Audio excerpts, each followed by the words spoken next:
কি অবস্থা সবার? আশা করি সবাই ভালো আছি, সুস্থ আছি। তো ভাইয়া সামনে মেডিকেল ভর্তি পরীক্ষার সময় বেশি দিন নাই।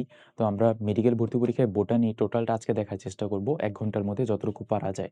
তো বোটানি আমাদের মেইন যে হিসাবটা ভাইয়া মনে রাখতে হবে এখানে যে আমরা যেন আজিবুর স্যারের বইয়ের এমসিকিউ গুলা সলভ করি। এখন ভাই আজিবুর স্যারের বইয়ের এমসিকিউ সলভ করে আসলে লাভটা কি? লাভ হচ্ছে তুমি এখানে যত রকমের বোর্ডে আসা প্রশ্ন, ভার্সিটিতে আসা প্রশ্ন, বিগত বছরে মেডিকেলে আসা প্রশ্ন সবগুলা সম্পর্কে একটা ধারণা পাবা। তো ওই ধারণা দিয়ে তুমি আ মেডিকেল ভর্তি পরীক্ষায় হুবহু কিছু প্রশ্ন কমন পাবা। হুবহু কমন না পাইলেও তোমার এমন না যে একদম হুবহু 100% কমন পাইতে হবে এরকম কিছু না। আমরা কিছু জিনিস দেখি বোটানি হাসান স্যারের বইয়ের ভিতর থেকে। আ যেমন এখানে সেল থিওরি দিয়েছিলেন কে? তো কোষতত্ত্ব দিয়েছিলেন হচ্ছে সোয়ান এবং ভার্চু। স্লেইডেন এবং সোয়ান। আর ভার্চু দিয়েছিল অন্য জিনিস, ওইটা আমরা পরে শিখবনি। Robert Hooke. রবার্ট হুক হচ্ছে কোষবিদ্যার জনক। এই লাইনটা একটু মনে রাখবো। তারপরে ভাইয়া এখানে আমি সবথেকে ইম্পোর্টেন্ট টপিকগুলো আনছি।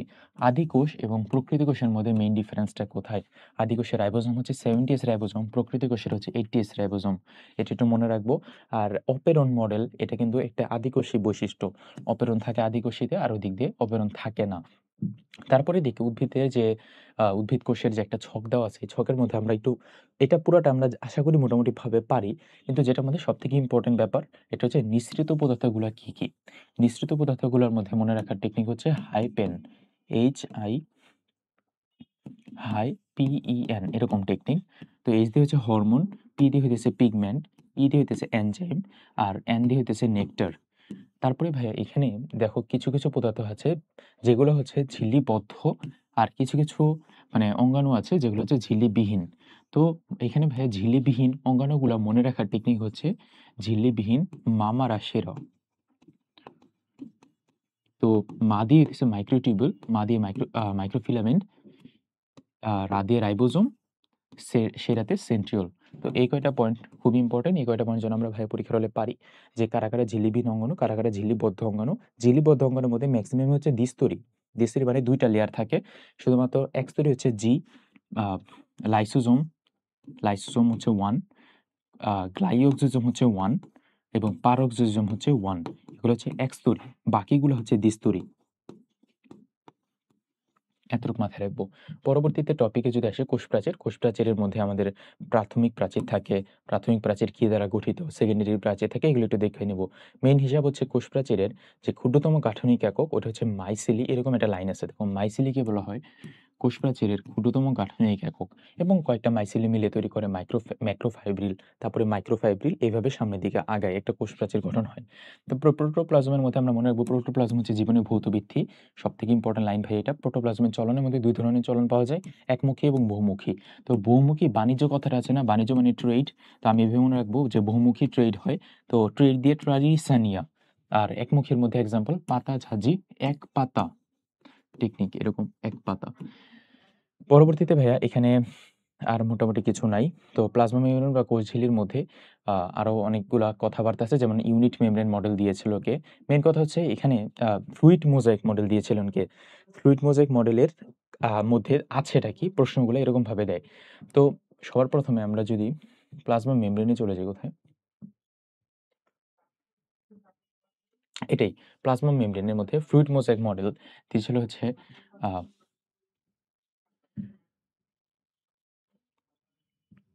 এটার আরেক নাম হচ্ছে বায়োমেমব্রেন, এটা একটু মনে রাখবো। তারপর এখান থেকে মনে রাখবো সিঙ্গার এবং নিকলসনের ফ্লুইড মোজাইক মডেল। আর এটা হচ্ছে প্রস্তাবিত কৌশল, এটা হচ্ছে ড্যানিয়েল ডেভসনের, এটা দরকার নেই। আচ্ছা, ফ্লুইড মোজাইক মডেলের মধ্যে সিঙ্গার নিকলসন দিয়েছিল। এটার মধ্যে টেকনিক হচ্ছে কি, কি আছে? ফাঁসিয়ে, মা, কই, গেলি। এটা হচ্ছে ভাইয়া টেকনিক। তো এটার মধ্যে আমরা পড়বো হচ্ছে ফসফেট বাইলেয়ার, ফাঁসিয়ে, মাতে মাইক্রোটিউব, মাতে হচ্ছে মেমব্রেন প্রোটিন, পদে হইতেছে ফসফোলিপিড বাইলেয়ার, কইতে হইতেছে কোলেস্টেরল, আর গেলিতে হইতেছে গ্লাইকোক্যালিক্স। তো এই ৪ টা জিনিস হচ্ছে আমাদের আ ফ্লুইড মোজাইক মডেলের অংশ। এই কয়টা জিনিস একটু মনে রাখবো ভাইয়া, তারপরে বাকিটা একটু দেখে নিব। তারপরের দিকে মেমব্রেন প্রোটিনের কাজের মধ্যে আর কিছু এখান থেকে নাই। তারপরে হচ্ছে সাইটোপ্লাজম এবং তার অঙ্গাণুসমূহ। সাইটোপ্লাজমের মেইন অঙ্গাণু হচ্ছে আমাদের এখান থেকে শুধু অঙ্গাণুগুলোর নাম এবং এটার কাজ পড়ব যেমন রাইবোজোম, রাইবোজোম হচ্ছে সাইটোপ্লাজমের একটা অঙ্গাণু। রাইবোজোমের মধ্যে কোনো ঝিল্লি নাই। রাইবোজোমের কাজ হচ্ছে প্রোটিন সংশ্লেষ করা। রাইবোজোম ২ রকমের আছে। ইকোলাইতে ২২% রাইবোজোম থাকে। এগুলা কথাবার্তাগুলো একটু দেখে নিব। রাইবোজোমের মূল কাজটা হচ্ছে প্রোটিন সংশ্লেষ করা। এতটুকু খেয়াল রাখলেই হবে। পরবর্তীতে ভাই গোলগি বডি। তো গোলগি বডির মূল কাজ কি?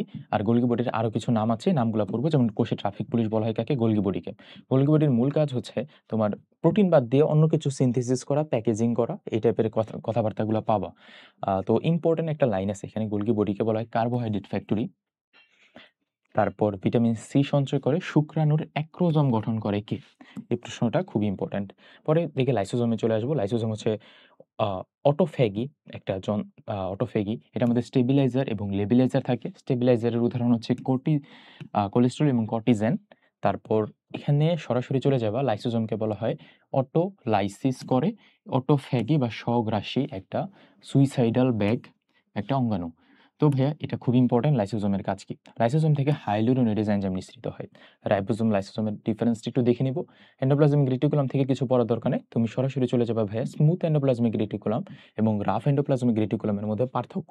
স্মুথ এন্ডোপ্লাজমিক রেটিকুলাম লিপিড সংশ্লেষ করে এবং রাফ এন্ডোপ্লাজমিক রেটিকুলাম হচ্ছে প্রোটিন সংশ্লেষ করে। এই কথাটা মনে রাখবো। পরে দিকে মাইটোকন্ড্রিয়াতে চলে যাবা। মাইটোকন্ড্রিয়া থেকে সবার ১ম এ মনে রাখবো মাইটোকন্ড্রিয়ার মধ্যে মাইটোকন্ড্রিয়ার মূল কাজটা কি? মাইটোকন্ড্রিয়া আমাদের শ্বসনের যে ৪ টা ধাপ হয়, গ্লাইকোলাইসিস, এসিটাইল কোএ সৃষ্টি অথবা পাইরুভিক অ্যাসিডের সম্পূর্ণ জারণ, ক্রেবস চক্র, ইলেকট্রন ট্রান্সপোর্ট সিস্টেম, এই ৪ টা ধাপের মধ্যে সাইটোপ্লাজম বাদ দিয়ে বাকি সবগুলা ধাপ যেটা সাইটোপ্লাজম না সরি তোমার সাইটোপ্লাজমে যেটা হয় মানে গ্লাইকোলাইসিস বাদ দিয়ে বাকি সবগুলা হয় মাইটোকন্ড্রিয়ার মধ্যে। মাইটোকন্ড্রিয়াকে বলে কোষের শক্তিঘর এবং মাইটোকন্ড্রিয়া শুক্রাণু গঠনে সাহায্য করে। আগেরটা ছিল শুক্রাণুর মাথা গঠনে সাহায্য করে আর এটা শুক্রাণু গঠনে সাহায্য করে। তারপরে এখানে কিছু নাই, শ্বসনের কয়টা কথাবার্তা বলে দেওয়া, এটা একটু খেয়াল রাখলেই চলবে। পরবর্তীতে ভাইয়া প্লাস্টিডে চলে আসবো। প্লাস্টিডের এই ছকটা খুবই ইম্পোর্টেন্ট। বর্ণযুক্ত প্লাস্টিড কি, কি এবং বর্ণহীন প্লাস্টিড হচ্ছে লিউকোপ্লাস্ট। বর্ণযুক্ত প্লাস্টিডের মধ্যে কিছু হচ্ছে ক্রোমোপ্লাস্ট যেটা কালার দিবে, ক্লোরোপ্লাস্ট যেটা সবুজ কালার দিবে। ক্রোমোপ্লাস্ট যেটা ভাই ক্রোমোপ্লাস্টের মধ্যে আবার রোডো মানে লাল, ফিও মানে বাদামি, জ্যান্থো মানে হলুদ। মনে রাখার টেকনিক হচ্ছে জ্যাকফ্রুট আর ক দিয়ে ক্যারোটিন, ক দিয়ে কমলা। তো এই কালারগুলো মনে রাখলেই হবে। আবার আসবো লিউকোপ্লাস্ট যেটা, লিউকোপ্লাস্টের কাজ হচ্ছে খাদ্য সঞ্চয় করে রাখা। খাদ্য সঞ্চয়ের মধ্যে লিউকোপ্লাস্টের মধ্যে আছে আবার অ্যামাইলোপ্লাস্ট, অ্যালিউরোপ্লাস্ট, ইলায়োপ্লাস্ট। অ্যামাইলোপ্লাস্ট স্বেচ্ছায় খাদ্য সঞ্চয় করে, অ্যালিউরো প্রোটিন, ইলায়ো হচ্ছে স্নেহজাতীয় খাদ্য সঞ্চয় করে। এই কয়টা টপিক খুব ইম্পর্টেন্ট ভাইয়া, পড়ে ফেলবো। পরবর্তীতে আরো কিছু কথাবার্তা আছে প্লাস্টিক থেকে, একটু দেখে নিবা প্লাস্টিকের মধ্যে কি, কি আছে না আছে। এরকম একটা প্রশ্ন একটু দেখে নিব। প্লাস্টিকের কাজের মধ্যে তুমি ফটো রেসপিরেশন এই টাইপের কথাগুলো পাবো। ৩টা গুচ্ছ আকারে থাকবে হচ্ছে ৩টা ত্রয়ী অনুনালিকা এরকম উপনালিকা দ্বারা নির্মিত। তো সেন্ট্রিওলের মধ্যে ২ টা জিনিস থাকে ভাইয়া। একটা হচ্ছে সেন্ট্রোস্পিয়া, আরেকটা হচ্ছে সেন্ট্রোজোম। সেন্ট্রোজোম টোটালটাকে বলবো আমরা আ টোটালটাকে বলবো হচ্ছে সেন্ট্রোজোম। তো সেন্ট্রোজোমের মধ্যে থাকে সেন্ট্রোস্ফিয়ার এবং সেন্ট্রিওল। তো এখানকার মধ্যে একটা ইম্পোর্টেন্ট ব্যাপার হচ্ছে সেন্ট্রিওলের কাজ কি? সেন্ট্রিওলের কাজ হচ্ছে যত রকমের ফাইবার জাতীয় পদার্থ পাবো, ওই সব রকমের ফাইবার জাতীয় পদার্থতে দাগায় দিবা সেন্ট্রিওল। ফাইবার মানে তন্তুর মতো অংশগুলো। যেরকম কোষ বিভাজনের সময় যেমন মাকুতন্ত্র গঠন হয়, কোষ বিভাজনে সাহায্য করে, সিলিয়া তৈরি করে এবং শুক্রাণুর মধ্যে যে শুক্রাণুর লেজ আছে ওই লেজও তৈরি করে হচ্ছে সিলিয়ার মতো বা ফ্লাজেলার মতো। তার মানে মনে রাখবো যে শুক্রাণুর লেজ তৈরি করে হচ্ছে সেন্ট্রিওল। কোষকঙ্কালে চলে যাব। কোষকঙ্কালের মধ্যে আছে মাইক্রোটিউবুল, মাইক্রোফিলামেন্ট, ইন্টারমিডিয়েট ফিলামেন্ট, এই কয়টা কথাবার্তা। তারপরে দেখি ভাই এখানে খুব একটা ইম্পোর্টেন্ট কিছু নাই। পরবর্তীতে একটা টপিক আছে ভাই, নিউক্লিয়ার এনভেলপের কাজ কি? নিউক্লিয়ার এনভেলপের কাজ হচ্ছে বাইরের সাইটোপ্লাজমের সাথে যোগাযোগ রক্ষা করে এরকম। আর নিউক্লিওপ্লাজমের কাজ হচ্ছে নিউক্লিয়ার এনভেলপ দ্বারা নিউক্লিওপ্লাজমের কাজ হচ্ছে ক্রোমাটিন জালিকাকে ধারণ করে রাখা। এটুকু মাথায় রাখলেই হবে, নিউক্লিওলাসকে ধারণ করে রাখা। এই ২-৩ টা পয়েন্ট একটু দেখে রাখবো এখান থেকে। পিডিএফটা তো ভাইয়া দেওয়াই থাকবে। মোটামুটি সবকিছু পড়ে পড়ে রাখবো এবং পরীক্ষায় আসলে যেন আমরা টুকটাকভাবে পারি এবং পিডিএফটা এটলিস্ট একবার হলেও দেখে নিবো। কারণ এখানে তো অনেক পড়া আসলে বোটানির ক্ষেত্রে। পরবর্তী টপিকে আ যদি ফোকাস করি, দেখো নিউক্লিওলাসের কাজটা খুবই ইম্পোর্টেন্ট। এটা হচ্ছে আরএনএ সংশ্লেষ করা, প্রোটিন সংশ্লেষ করা এবং নিউক্লিওটাইডের ভান্ডার হিসেবে কাজ করে নিউক্লিওলাস। পরবর্তীতে ভাইয়া কোষের বিভিন্ন অঙ্গের একেকটার কাজ দেওয়া আছে একেকভাবে। এটা আমাদের বোটানি হাসান স্যারের বইতেই দেওয়া আছে। যের মধ্যে যেগুলো আমি বলিনি ওগুলা ভাইয়া বলি। দেখো পারক্সিজমের কাজ কি? টক্সিক আ টক্সিন অকার্যকর করে, H2O কে ভেঙে ফেলে। পাইরক্সাইডকে ভেঙে ফেলে। পরবর্তীতে আমরা ভেসিকলের কাজ এটা লাগবে না খুব একটা। কোষ গহ্বরের কাজ একটু ইম্পোর্টেন্ট। কোষ গহ্বর হচ্ছে কোষের আকার আকৃতি এবং কোষের পিএইচ রক্ষা করে কোষ গহ্বর। এটা একটি ইম্পোর্টেন্ট জিনিস। পরবর্তীতে ভাইয়া এখান থেকে আর মোটামুটি কিছু লাগবে না। আমরা সরাসরি চলে যাব এই ছকটার মধ্যে। ক্রোমোজোম কয়টার কিভাবে কয়টা করে ক্রোমোজোম সংখ্যা থাকে, কিসের বৈজ্ঞানিক নাম কিরকম, যে কয়টা দাগায় দিচ্ছি ওই কয়টা একটু দেখে যাই। যেমন হচ্ছে ধানের বৈজ্ঞানিক নাম হচ্ছে অরাইজা সেটিভা এবং ধানের ক্রোমোজোম সংখ্যা হচ্ছে ২৪। গমে টিটিগাম স্টিবাম, গমের ক্রোমোজোম নাম্বার হচ্ছে ৪২ টা। ২৪ এর উল্টায় দিবা তাহলে আসবে ৪২ টা। এভাবে মনে রাখবো ভাইয়া। তারপরে বর্তীতে ভুট্টা, জিয়া মাইস ২০ টা এটা মনে রাখবো। পেঁয়াজ, এলিয়াম ক্যাপা ১৬। তারপর তামাক, তামাক দেখো নিকোটিন, তো নিকোটিনা দিয়ে শুরু হবে, নিকোটিনা টেবাকাম ২৮। এখান থেকে আর ইম্পোর্টেন্ট ওভাবে কিছু নাই। তারপরে এদিকে হাইড্রা তো পড়তে হবে আমাদের, হাইড্রা চ্যাপ্টারে আছে জুলজিতে হাইড্রা ভুলগারিস ৩২। তারপর মানুষেরটা তো পড়তে হবে, মানুষের মতো হচ্ছে রেশম পোকা, রেশম পোকার ৪৬ টা, গোল কৃমির হচ্ছে ২ টা, আর গরু ছাগলের কিন্তু ৬০ টা করে থাকে। তো এই কয়টা জিনিস একটু দেখে নিব। পরবর্তী টপিক হচ্ছে ভাই ক্রোমোজোমের ভৌত গঠন। এটার মধ্যে খুব একটা ইম্পোর্টেন্ট কিছু নাই। হেটারোক্রোমাটিন কি, ইউক্রোমাটিন কি এটা একটু দেখে রাখতে পারো। হেটারোক্রোমাটিন মানে বেশি কুণ্ডলিত, ইউক্রোমাটিন মানে কম কুণ্ডলিত, এবং ইউক্রোমাটিন আমাদের কাজে লাগে। সেন্ট্রোমিয়ার কি, অরঞ্জিত অঞ্চল হচ্ছে সেন্ট্রোমিয়ার। আহ, পরবর্তীতে ভাই এখানে গণকুঞ্চন থেকে তৈরি করা স্যাটেলাইট, এই একটা কথা আছে, এদিকে একটু দেখে নিব। পরবর্তীতে মানুষের মানুষের কোনো টেলোসেন্ট্রিক ক্রোমোজোম নেই, এটা একটু পরে রাখবা। তারপরের দিকে এখান থেকে মেইন কথা হচ্ছে ক্রোমোজোমের রাসায়নিক গঠন। এখানে ক্রোমোজোমের মধ্যে আমরা জানি ডিএনএ এবং আরএনএ থাকে, যেটা হচ্ছে নিউক্লিক অ্যাসিড। ক্রোমোজোমের মধ্যে নিউক্লিক অ্যাসিড থাকে, ডিএনএ অথবা আরএনএ। তারপরে ক্রোমোজোম কিছু প্রোটিন থাকে, ধাতব পদার্থ থাকে, কিছু এনজাইম থাকে। এগুলা খুব একটা নেসেসারি না। নেসেসারি হচ্ছে ডিএনএ এবং আরএনএ, মানে নিউক্লিক অ্যাসিডকে ভাঙলে তুমি কি পাবা, এটা হচ্ছে নেসেসারি বা কাজের জিনিস।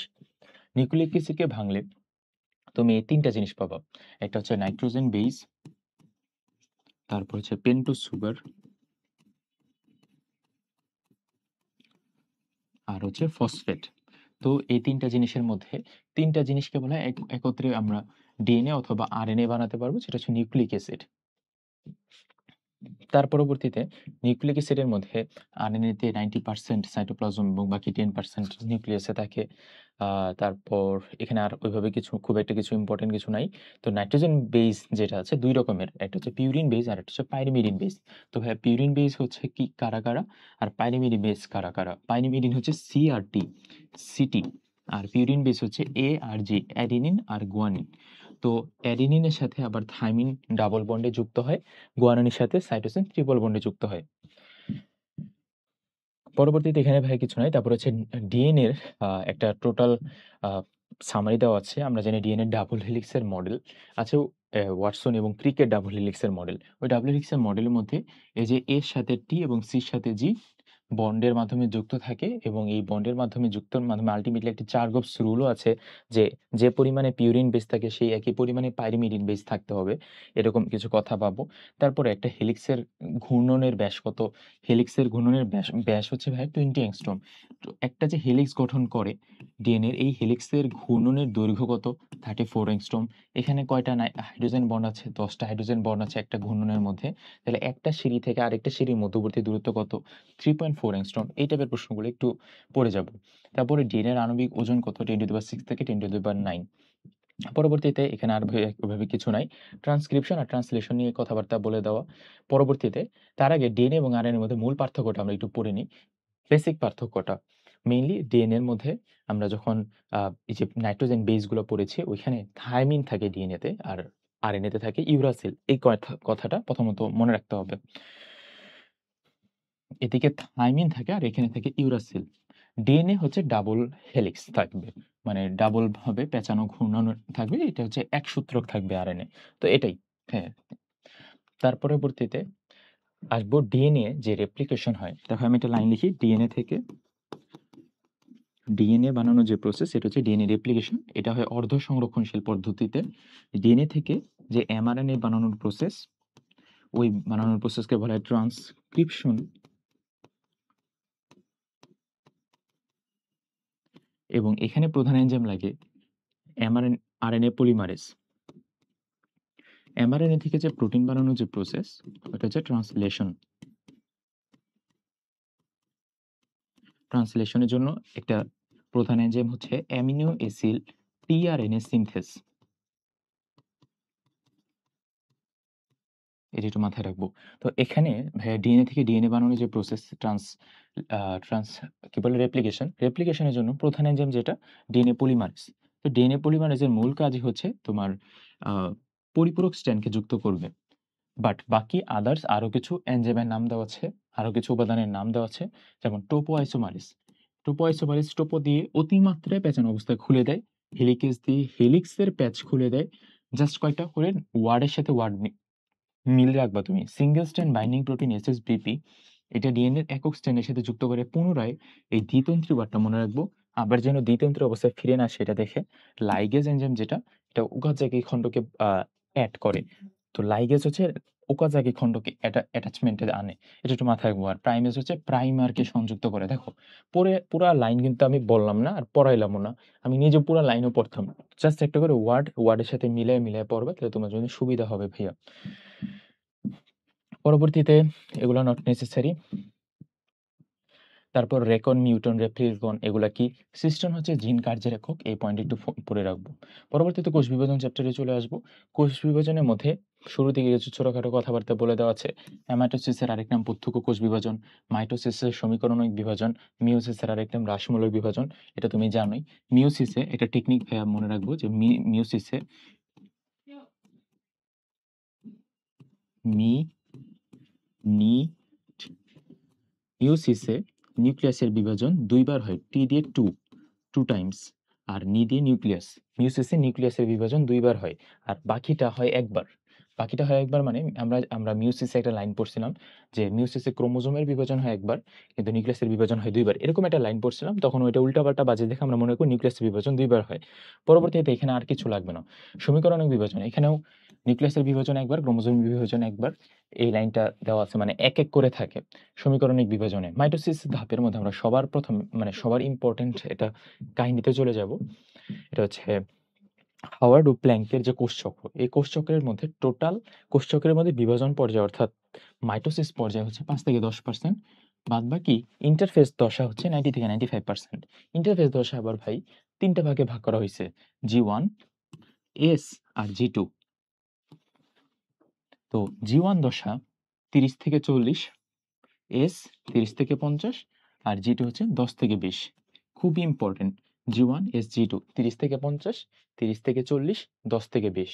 ৩০ থেকে ৫০, ৩০ থেকে ৪০, ৩০ থেকে ৫০, ১০ থেকে ২০।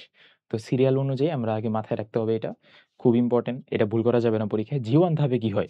G1 ধাপে একটা কোষ বিভাজন হবে কি হবে না ওটা নির্ধারণ করা হয়। S ধাপে সংশ্লেষ দশা, এখানে ডিএনএ রেপ্লিকেশন হয় এবং G2 ধাপে এটিপি তৈরি হয়। এতটুকু মাথায় রাখবো। পরবর্তীতে চলে যাব হচ্ছে মাইটোসিস দশায় কি, কি হয়? আ এটা কি? হ্যাঁ, মাইটোসিস দশায় আবার ২ টা ভাগে ভাগ করা যায়। কিরিওকাইনেসিস, নিউক্লিয়াসের বিভাজন, সাইটোকাইনেসিস, সাইটোপ্লাজমের বিভাজন। কিরিওকাইনেসিসের মধ্যে prophase, prometaphase, metaphase, anaphase, telophase এগুলো ধাপ আছে। সেটার মধ্যে ইম্পোর্টেন্ট কথা হচ্ছে যে কোথায় স্পিন্ডল তন্তু তৈরি হয়, কোথায় স্পিন্ডল তন্তু তৈরি হওয়া শুরু করে, প্রোফেজ ধাপে শুরু করে, এখানে তৈরি হয়, এখানে মেটাফেজ ধাপে নিউক্লিয়াস এবং নিউক্লিয়ার এনভেলপ সম্পূর্ণরূপে বিলুপ্তি ঘটে।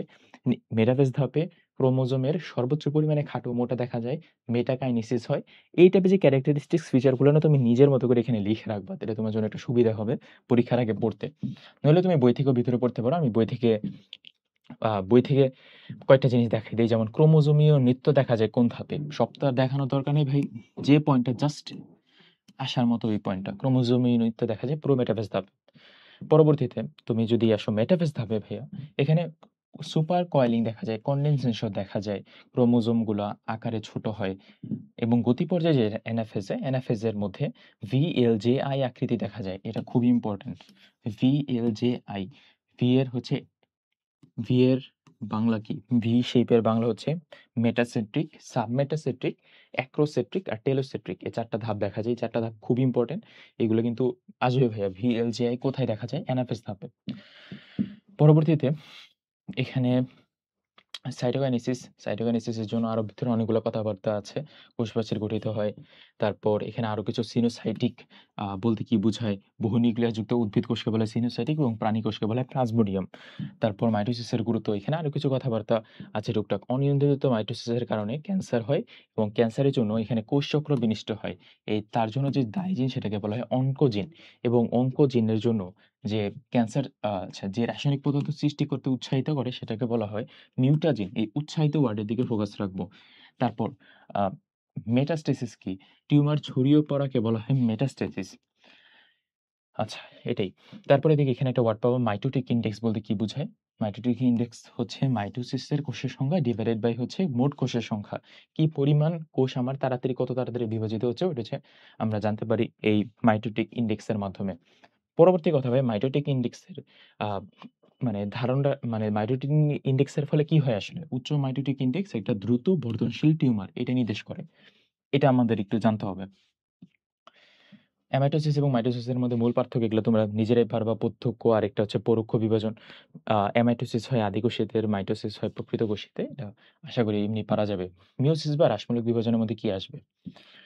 রাসমূলক বিভাজনের মধ্যে আসবে মিয়োসিসকে কি ভাগে তুমি ভাগ করতে পারো? এই টাইপের প্রশ্নগুলো। তো সরাসরি আসবো মিয়োসিসের ভাগে। Interphase, meiosis 1, interkinesis, meiosis 2। Meiosis 1 টা ইম্পোর্টেন্ট। 1 এর মধ্যে আছে আবার প্রোফেজ 1, মেটাফেজ 1, অ্যানাফেজ 1, টেলোফেজ 1। এখানে কিন্তু ভাইয়া মেটাফেজ ধাপটা নাই। প্রোফেজ 1 কে আবার ভাগ করা হয়েছে ল্যাপ্টোটিন, জাইগোটিন, প্যাকাইটিন, ডিপ্লোটিন, ডায়াকাইনেসিস। তো এই ৫ টা ধাপ ২, ৩, ৪ ৫ টা ধাপের মধ্যে কোথায় কি হয়? জাস্ট এতটুকু তোমার জানতে হবে। ল্যাপ্টোটিন ধাপে কি হয়? চলো বই থেকে পড়ি। কিন্তু বই থেকে পড়ার সাথে তুমি এখানে লিখে রাখবা। এখানে এটা হয়, এখানে এটা হয়। যেমন জাইগোটিন ধাপে সিনেপসিস দেখা যায় এবং প্যাকাইডিন ধাপে ক্রসিং ওভার দেখা যায়। তুমি নিজে লিখে রাখবা তাহলে সুবিধা হবে। তো আমি একবার করে বলে দিয়ে যাই যে পোলারাইজড বিন্যাস কোথায় দেখা যায়? ল্যাপ্টোটিন ধাপে। আসবেই পরীক্ষায় ভাই এগুলো আসবেই। জানা কথা। বাইভ্যালেন্ট কি? বাইভ্যালেন্ট হচ্ছে জাইগোটিন ধাপে ক্রোমোজোমগুলো জোড় তৈরি হয় এটাকে বলা হয় বাইভ্যালেন্ট। জোড় তৈরি হওয়ার প্রক্রিয়াকে বলা হয় সিনেপসিস। দেখো এই লাইনটা খুব ইম্পোর্টেন্ট। তো ক্রোমোজোম জোড় সৃষ্টি হওয়াকে বলা হয় সিনেপসিস। জোড় বাঁধা ক্রোমোজোম জোড়কে বলা হয় বাইভ্যালেন্ট। প্যাকেটিন ধাপের মধ্যে পাওয়া যায় টেট্রাড। ৪ দিয়ে কথাগুলো পাবা crossing over. Tetrad crossing over কোথায় দেখা যায়? প্যাকেটিনে শেষ। ডায়াকাইনেসিস ধাপে দেখা যায় হচ্ছে আমাদের আম ডিপ্লোটিন ধাপে তৈরি হয় প্রান্তিকরণ বা টার্মিনালাইজেশন। তো প্রান্তিকরণ কোথায় দেখা যায়? এটা একটা প্রশ্ন আসবে। ডিপ্লোটিন ধাপে ডায়াকাইনেসিসেও দেখা যায়। এতটুক মাথায় রাখলে আমাদের মোটামুটি কোষ বিভাজন চ্যাপ্টার থেকে হবে। আশা করি। পরেরগুলা বেশি ইম্পোর্টেন্ট কিছু নাই। পরে আমরা চলে যাই পরের চ্যাপ্টারে। আচ্ছা দেখো তো ১টা ২টা এমসিকিউ পারা যায় কিনা? কোষের অভ্যন্তরে পিএইচ রক্ষা করে কে? কোষ গহ্বর। এটা কিন্তু আসতে পারে। আরএনএ থেকে প্রোটিন তৈরির প্রক্রিয়াকে কি বলা হয়? ট্রান্সলেশন। এগুলো ভুল করে দিয়ে আসলে কিন্তু তোমারে কেউ বাঁচাইতে পারবে না ভাই। পরের চ্যাপ্টারে চলে আসি। এখানে কিছু এমসিকিউ দিয়ে দিছি ভাই এগুলো একটু দেখে নিও। কোষ রসায়ন চ্যাপ্টারে চলে আসবা। তো কোষ রসায়ন চ্যাপ্টারের মধ্যে আমাদের ১ম এ কার্বোহাইড্রেট এর শ্রেণীবিভাগটা খুবই ইম্পোর্টেন্টলি জানতে হবে। এই শ্রেণীবিভাগের মধ্যে কার্বোহাইড্রেটের তুমি সবকিছু ওভারঅল লিখে রাখবা। যেন পরীক্ষার আগে তোমার সুবিধা হয় অনেক পড়তে। পরীক্ষার আগে তো আইসেই পড়ছে, খুব একটা বেশি দিন সময় নাই। ১ম এ কার্বোহাইড্রেটের মধ্যে আমরা যেটা আসবে ওইটা নিয়ে কথা বলি। মনোস্যাকারাইড, ডাইস্যাকারাইড গুলার নাম মুখস্থ রাখতে হবে। ডাইস্যাকারাইডের মধ্যে সুক্রোজকে ভাঙলে পাবো গ্লুকোজ আর ফ্রুক্টোজ। তারপর সেলোবায়াসকে ভাঙলে পাবো গ্লুকোজ আর গ্লুকোজ। মল্টোজকে ভাঙলে পাবো গ্লুকোজ আর গ্লুকোজ। আরেকটা আছে ল্যাকটোজ। ল্যাকটোজকে ভাঙলে পাবো গ্লুকোজ আর গ্যালাক্টোজ। তো ভাইয়া এই সবগুলার মধ্যে এই মনোস্যাকারাইড বাদ দিয়ে বাকি এগুলা সবগুলার মধ্যে যেহেতু ২ বা ২ এর অধিক মনোস্যাকারাইড থাকে যার কারণে মধ্যবর্তী যে বন্ড ওটা হচ্ছে গ্লাইকোসাইডিক বন্ড। তো গ্লাইকোসাইডিক বন্ড আবার ২ রকমের হইতে পারে। একটা হইতেছে আলফা আর একটা beta. Alpha and beta glycosidic bond. Alpha glycosidic bond পাওয়া যায় মোটামুটি সবার মধ্যেই। বিটা গ্লাইকোসিডিক শুধু ২ টা জায়গায় পাওয়া যায়। এটা আমরা মনে রাখবো যে সেলুলোজ এবং সেলোবায়োজে। সেলু এবং সেলোবায়োজে। সেলোবায়োজ হচ্ছে একটা ডাইস্যাকারাইড, সেলুলোজ হচ্ছে একটা গাঠনিক পলিস্যাকারাইড। তো গাঠনিক পলিস্যাকারাইড কারা আছে? সেলুলোজ এবং পেকটিন। সঞ্চিত হচ্ছে স্টার্চ এবং গ্লাইকোজেন।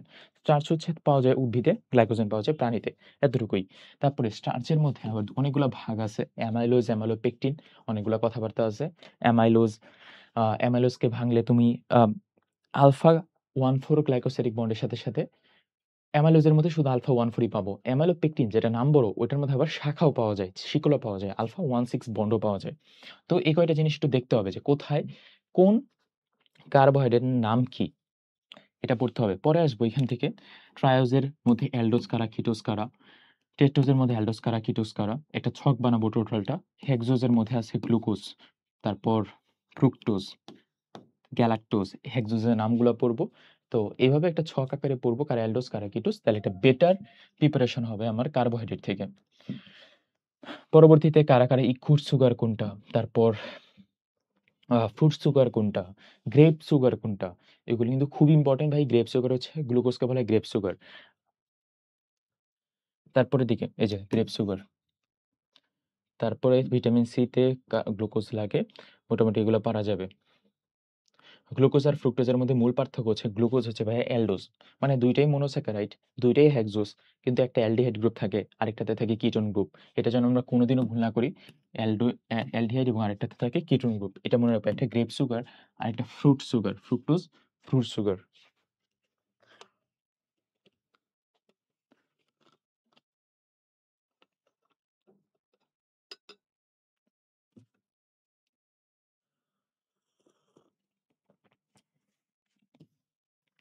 পরে ভাই এখানে একটা কথা ছিল যে মনোস্যাকারাইডের মধ্যে বা ডাইস্যাকারাইডের মধ্যে বা অলিগোস্যাকারাইডের মধ্যে কারা, কারা তোমার, আচ্ছা রাইবোজ ডিঅক্সিরাইবোজের মধ্যে পার্থক্যটা দেখে নিব। এগুলো কিন্তু সবই মনোস্যাকারাইড, এর মধ্যে পেন্টোজের মধ্যে আন্ডারে পড়ে। কারা, কারা রিডিউসিং এবং কারা, কারা নন রিডিউসিং সুগার।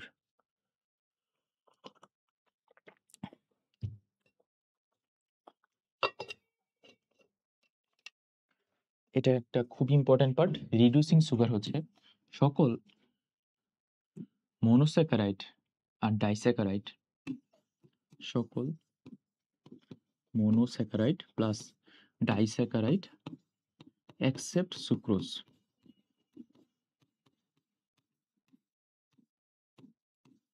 তো ভাই এটা কথাটার মানে কি? সবাই রিডিউসিং সুগার, শুধুমাত্র মানে সকল মনোস্যাকারাইড আর ডাইস্যাকারাইড, মানে এতক্ষণ ধরে আমরা যা যা পড়লাম এই যে এই অংশটুকুর মধ্যে সকল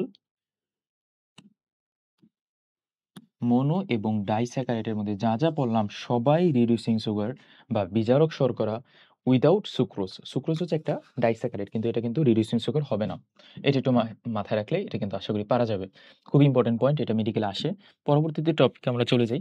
দেখো এই যে এই টপিকটা যেটা বলতেছিলাম যে অ্যামাইলোজ এবং অ্যামাইলোপেকটিনের মধ্যে মূল গঠনের একটা কাঠামো। তো অ্যামাইলোজের কাঠামোর মধ্যে আমাদের থাকবে আলফা বন্ড, আর অ্যামাইলোপেকটিনের মধ্যে আলফা বন্ড, আলফা 1,4 বন্ড তো থাকবেই, সাথে আলফা 1,6 বন্ডও থাকে, মানে শিকল গঠন হয়। পরে এখান থেকে খুব একটা ইম্পর্টেন্ট কিছু নাই, সরাসরি চলে যাব ভাইয়া অত্যাবশ্যকীয় অ্যামিনো অ্যাসিড এবং অ্যামিনো অ্যাসিডের গঠনের মধ্যে। একটা অ্যামিনো অ্যাসিডের স্ট্রাকচারের মধ্যে ৪ হাতে ৪ টা জিনিস থাকে। খুবই ইম্পর্টেন্টলি তোমার এটা মনে রাখতে হবে।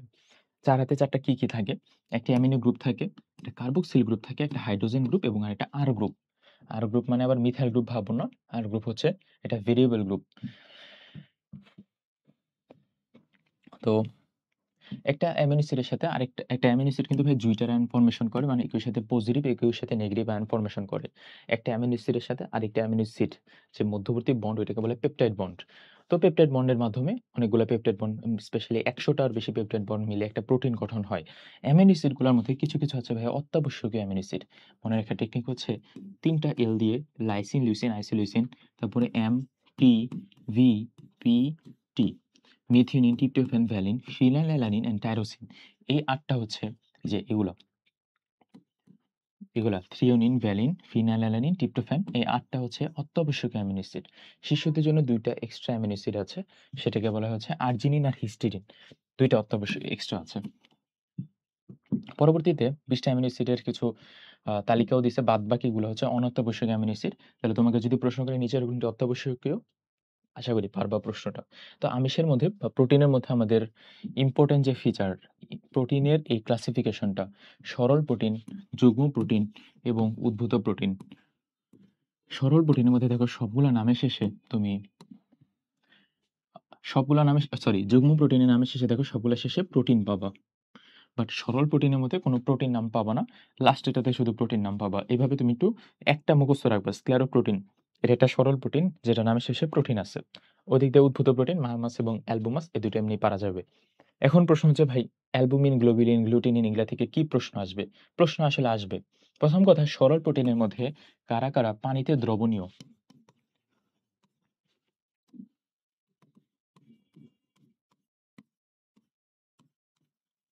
পানিতে দ্রবণীয় সরল প্রোটিন হচ্ছে PTHA। এটা এখানে পি দ্বারা বোঝায় প্রোটামিন, প্রোটামিন। এইচ দিয়ে হচ্ছে হিস্টোন, হিস্টোন। এ দিয়ে হচ্ছে অ্যালবুমিন। এগুলো হচ্ছে আমাদের পানিতে দ্রবণীয় সরল প্রোটিন PTHA, প্রোটামিন, অ্যালবুমিন আর হিস্টোন। পানিতে অদ্রবণীয় বাকিগুলো। এটা একটা পরীক্ষায় আসার মতো প্রশ্ন এবং আসছে অলরেডি মেডিকেলে। পরের দিকে আরো কিছু কথাবার্তা আছে, যেমন সরল প্রোটিনের মধ্যে যে তোমার গ্লুটিনের এক্সাম্পল কি, অ্যালবুমিনের এক্সাম্পল কি, যেমন গমে থাকে গ্লুটিনিন, চালে অরাজিনিন, এটা খুব ইম্পর্টেন্ট। প্রোলামিনের এক্সাম্পল কি, গম ও রায়ে থাকে গ্লিয়ারিন, ভুট্টাতে থাকে জেইন, গম ও বার্লিতে হর্ডিন। এগুলো প্রশ্নগুলো কিন্তু খুব ইম্পর্টেন্ট, বারবার পরীক্ষায় আসে। এগুলো যেন আমরা পারি, ভুট্টার জেইন, গম ও রায়ের গ্লিয়ারিন, এগুলো পারতে হবে ভাইয়া। পরবর্তীতে গ্লোবেলিন থেকে কি পড়বো, মটরের বীজে লেগুলিন এবং চীনা বাদামে অ্যারাচিন এবং আলুতে টিউবিলিন, এগুলো থাকে হচ্ছে গ্লোবেলিন। তো গ্লোবেলিন মনে রাখার টেকনিক হচ্ছে গোল থাকে, গ্লোবিলিন গোল। তো ডিমের কুসুমের মধ্যে গোল অংশ, এটা হচ্ছে গ্লোবিলিনের উদাহরণ। পরবর্তীতে হিস্টোনের দিকে চলে আসবা, নিউক্লিয় হিস্টোন। প্রোটামিন থেকে একটা প্রশ্ন মেডিকেলে এবার আসার সম্ভাবনা অনেক। সব থেকে ক্ষুদ্র প্রোটিন কোনটা? সব থেকে ক্ষুদ্র প্রোটিনটা হচ্ছে প্রোটামিন। এটা কিন্তু আসার মতো প্রশ্ন। তো প্রোটামিনের কাজ কি আর প্রোটামিন থাকে কোথায়? স্যামন মাছের শুক্রাণুতে স্যালমিন নামক প্রোটামিন থাকে। স্ক্লেরোপ্রোটিন একটা সরল প্রোটিন। স্ক্লেরোপ্রোটিন থাকে কোথায়? শিং, নখ, খুর, কেরাটিন, চামড়ায় কোলাজেন, এগুলো। তারপরে যুগ্ম প্রোটিন বা যুগ্ম প্রোটিন থেকে কিছু নাই, এখান থেকে আর কিছু নেই। পরবর্তীতে প্রোটিন পার্ট থেকে মোটামুটি এগুলোই। লিপিড পার্টে চলে আসে। লিপিডের মধ্যে আমাদের পড়তে হবে লিপিডের আগে ক্লাসিফিকেশন, স্পেশালি উদ্ভূত লিপিড কারা? Steroid, terpene, rubber. টার্পিনের কাজ হচ্ছে সুগন্ধিকারক তৈরিতে ব্যবহার করা হয় টার্পিনের। লিপিডের মধ্যে দেখো, যৌগিক লিপিডের মধ্যে একটা লিপিড অংশ আরেকটা অন্য অংশ থাকবে। যেমন এখানে ভাই ফসফোলিপিড, ফসফো, গ্লাইকোলিপিড, গ্লাইকো ওয়াটটা, সালফোলিপিড, সালফো ওয়াটটা, লিপোপ্রোটিন, লিপো ওয়াটটা। তো এগুলা বুঝাই যাচ্ছে। আর সরল প্রোটিনের মধ্যে তেল, চর্বি এবং মোম, তিনটা হচ্ছে সরল প্রোটিন। এতটুকু পড়লে এখান থেকে মোটামুটি হবে। পরবর্তীতে ভালো লিপিড কারা, খারাপ লিপিড কারা? ভালো লিপিডের মধ্যে আছে তোমার হাই ডেনসিটি লিপোপ্রোটিন, HDL, ভালো লিপিড। তারপরে আরো কিছু কয়টা ভালো লিপিডের নাম আছে এবং আমাদের লিপিড প্রোফাইলও দেওয়া আছে। লিপিড প্রোফাইলের মধ্যে কি কি আছে এগুলো একটু দেখে নেব। তেল আর চর্বির মধ্যে মূল ডিফারেন্সিয়েটিং পয়েন্ট হচ্ছে চর্বি 20 ডিগ্রি সেলসিয়াসে কঠিন এবং তেল হচ্ছে কতামাটে 20 ডিগ্রি সেলসিয়াসে হচ্ছে তরল। এই কয়টা পার্ট পড়ে নেব। তারপরে দেখি এই প্রশ্নটা কিন্তু খুবই ইম্পর্টেন্ট। রক্তে স্বাভাবিক কোলেস্টেরলের মাত্রা কত? 0.15 থেকে 1.2%। তারপর যেটা বলতেছিলাম ভাইয়া, লিপিড প্রোফাইলের একটা কিছু ভ্যালু দেওয়া আছে, তোমার বইতে দেখবা। ওই ভ্যালুগুলো পড়বা, যে কতটুকু টোটাল কোলেস্টেরল থাকতে পারে। এই টাইপের কোশ্চেনগুলো একটু দেখে নিব।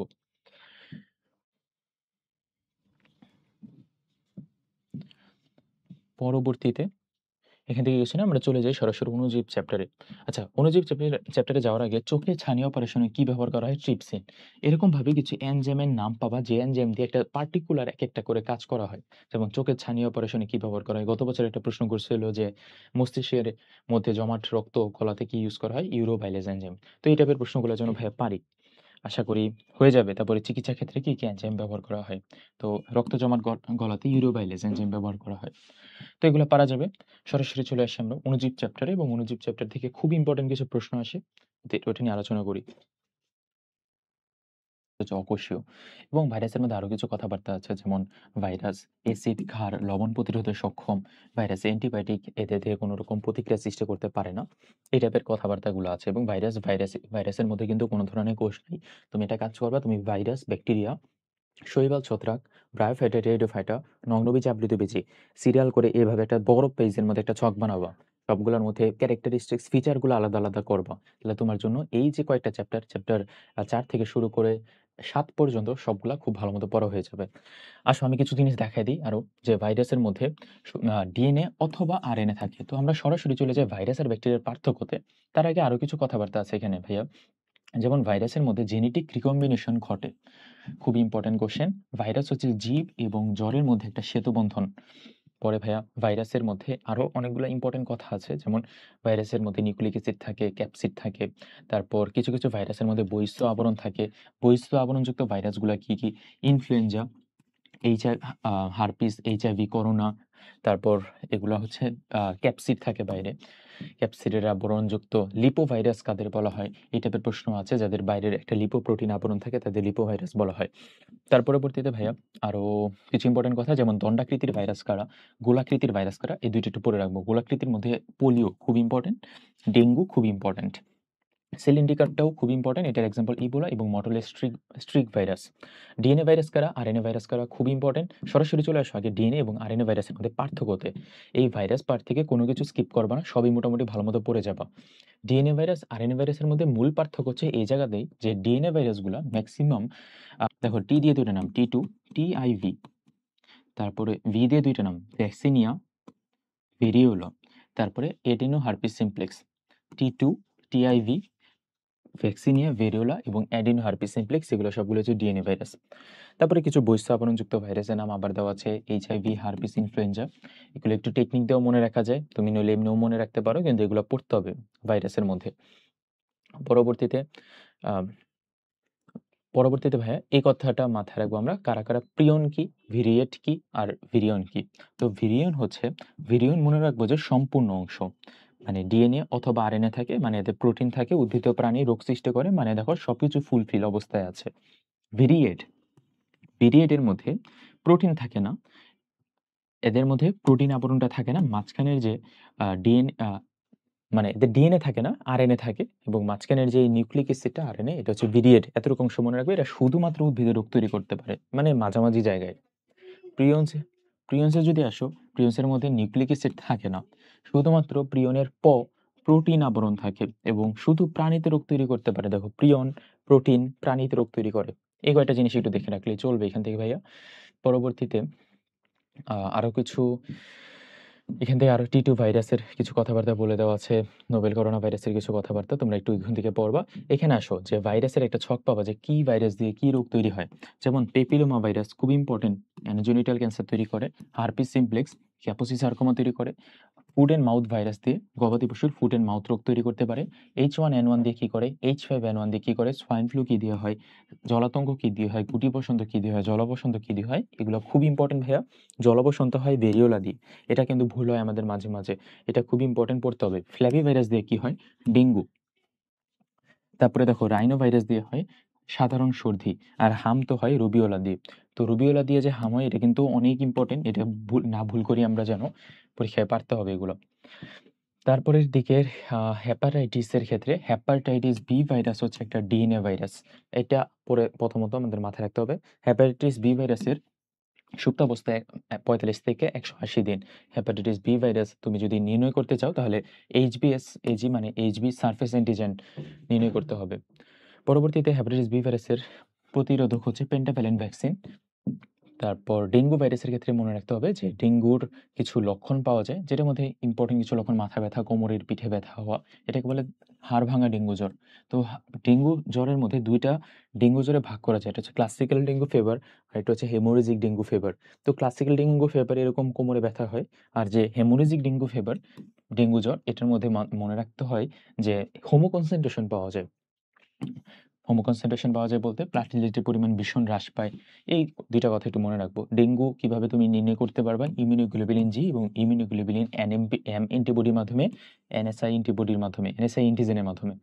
আর প্লাটিলেট পরীক্ষা করতে হবে। প্লাটিলেট আমরা জানি ১.৫ লাখ থাকে, ১.৫ লাখ থেকে ৪ লাখ পর্যন্ত, ১.৫ লাখের থেকে কমে গেলে ডেঙ্গু সাসপেক্ট করা যায়।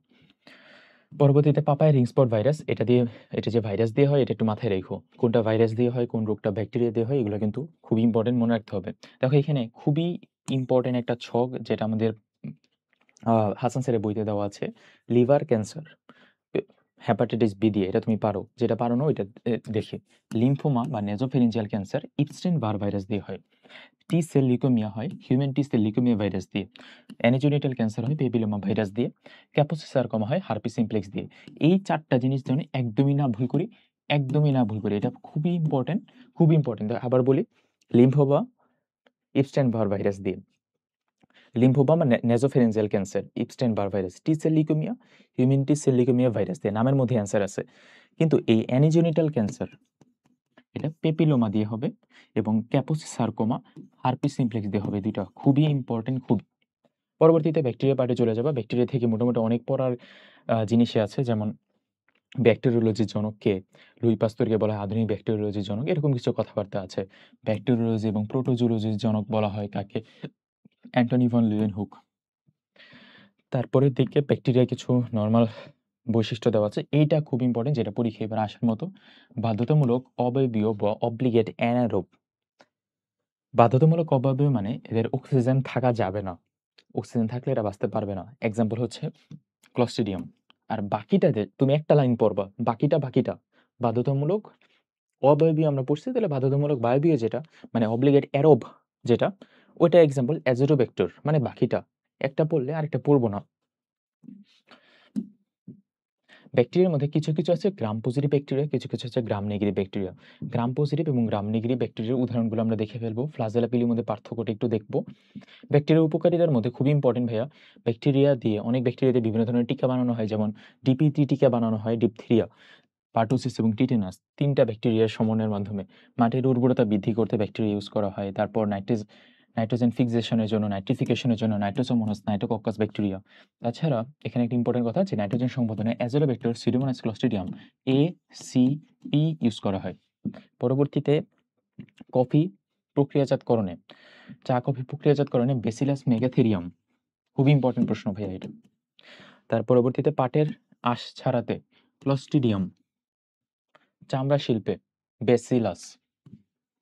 পরবর্তীতে এখান থেকে আর কিছু নয়, মানুষের রোগ তৈরি করতে করে কারা? খুব ইম্পর্টেন্ট, পুরা জিনিসটাই পড়তে হবে তোমার। যক্ষা ব্যাকটেরিয়া দিয়ে হয়, আমাশয় ব্যাকটেরিয়া দিয়ে হয়, বেসিলাস ডিসেন্ট্রি, ধনুষ্টঙ্কার টিটেনাস, হুপিং কাশি, মেনিনজাইটিস, অ্যানথ্রাক্স সবকিছু ব্যাকটেরিয়া দিয়ে হয়। কোনটা ব্যাকটেরিয়া দিয়ে হয় এটা তো জানতে হবে এটলিস্ট আমাদের, তাহলেই পারবো আশা করি। পরবর্তীতে কিছু যৌনবাহিত রোগ আছে, যেমন ২টা রোগ তোমাদের পড়তে হবেই, গনেরিয়া, নিজিরিয়া গনেরিয়া, সিফিলিস, ট্রিপোনিমা পেলিডিয়াম, এই ২টা দিয়ে হবে এবং এটা মাথায় রাখবো আমরা। পরবর্তীতে কিছু কথা আছে যে ভাইরাস আর ব্যাকটেরিয়ার মধ্যে পার্থক্যটা কি? ভাইরাস আর ব্যাকটেরিয়ার মধ্যে ভাইরাস স্বকোষীয়, ব্যাকটেরিয়া কোষীয় এবং আরো কিছু পার্থক্য দেখে নিব। সবথেকে ভালো হয় ভাইয়া আগে পার্থক্যগুলো সবগুলা পড়ে নিবা। কারো কাছে যদি আজিবুর স্যারের বইটা থাকে, আজিবুর স্যারের বইটার মধ্যে দেখবা যে সকল পার্থক্য এক করে দেওয়া আছে একটা মানে শেষের দিকে। আর ওই বইয়ের ভিতরে অনেকগুলো এমসিকিউ আছে, খুবই ইম্পর্টেন্ট এমসিকিউ। ওইটা পড়ে ফেলবা, মাঝখানে দেখবা মনে রাখা অনেক কিছু আছে, ওইটাও ইম্পর্টেন্ট। আচ্ছা, ম্যালেরিয়াতে চলে আসো। প্লাজমোডিয়াম মানে ম্যালেরিয়ার মানে প্লাজমোডিয়াম, এটা হচ্ছে তার গণ বা জেনাস। তো প্লাজমোডিয়ামের মধ্যে ৪টা ভাগ আছে।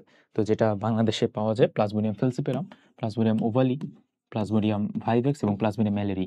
তো প্লাজমোডিয়াম ম্যালেরিকে বলা হয় কি? প্লাজমোডিয়াম ফেলসিপেরামকে বলা হয় ম্যালিগন্যান্ট ম্যালেরিয়া, যেটা খুব ইম্পর্টেন্ট।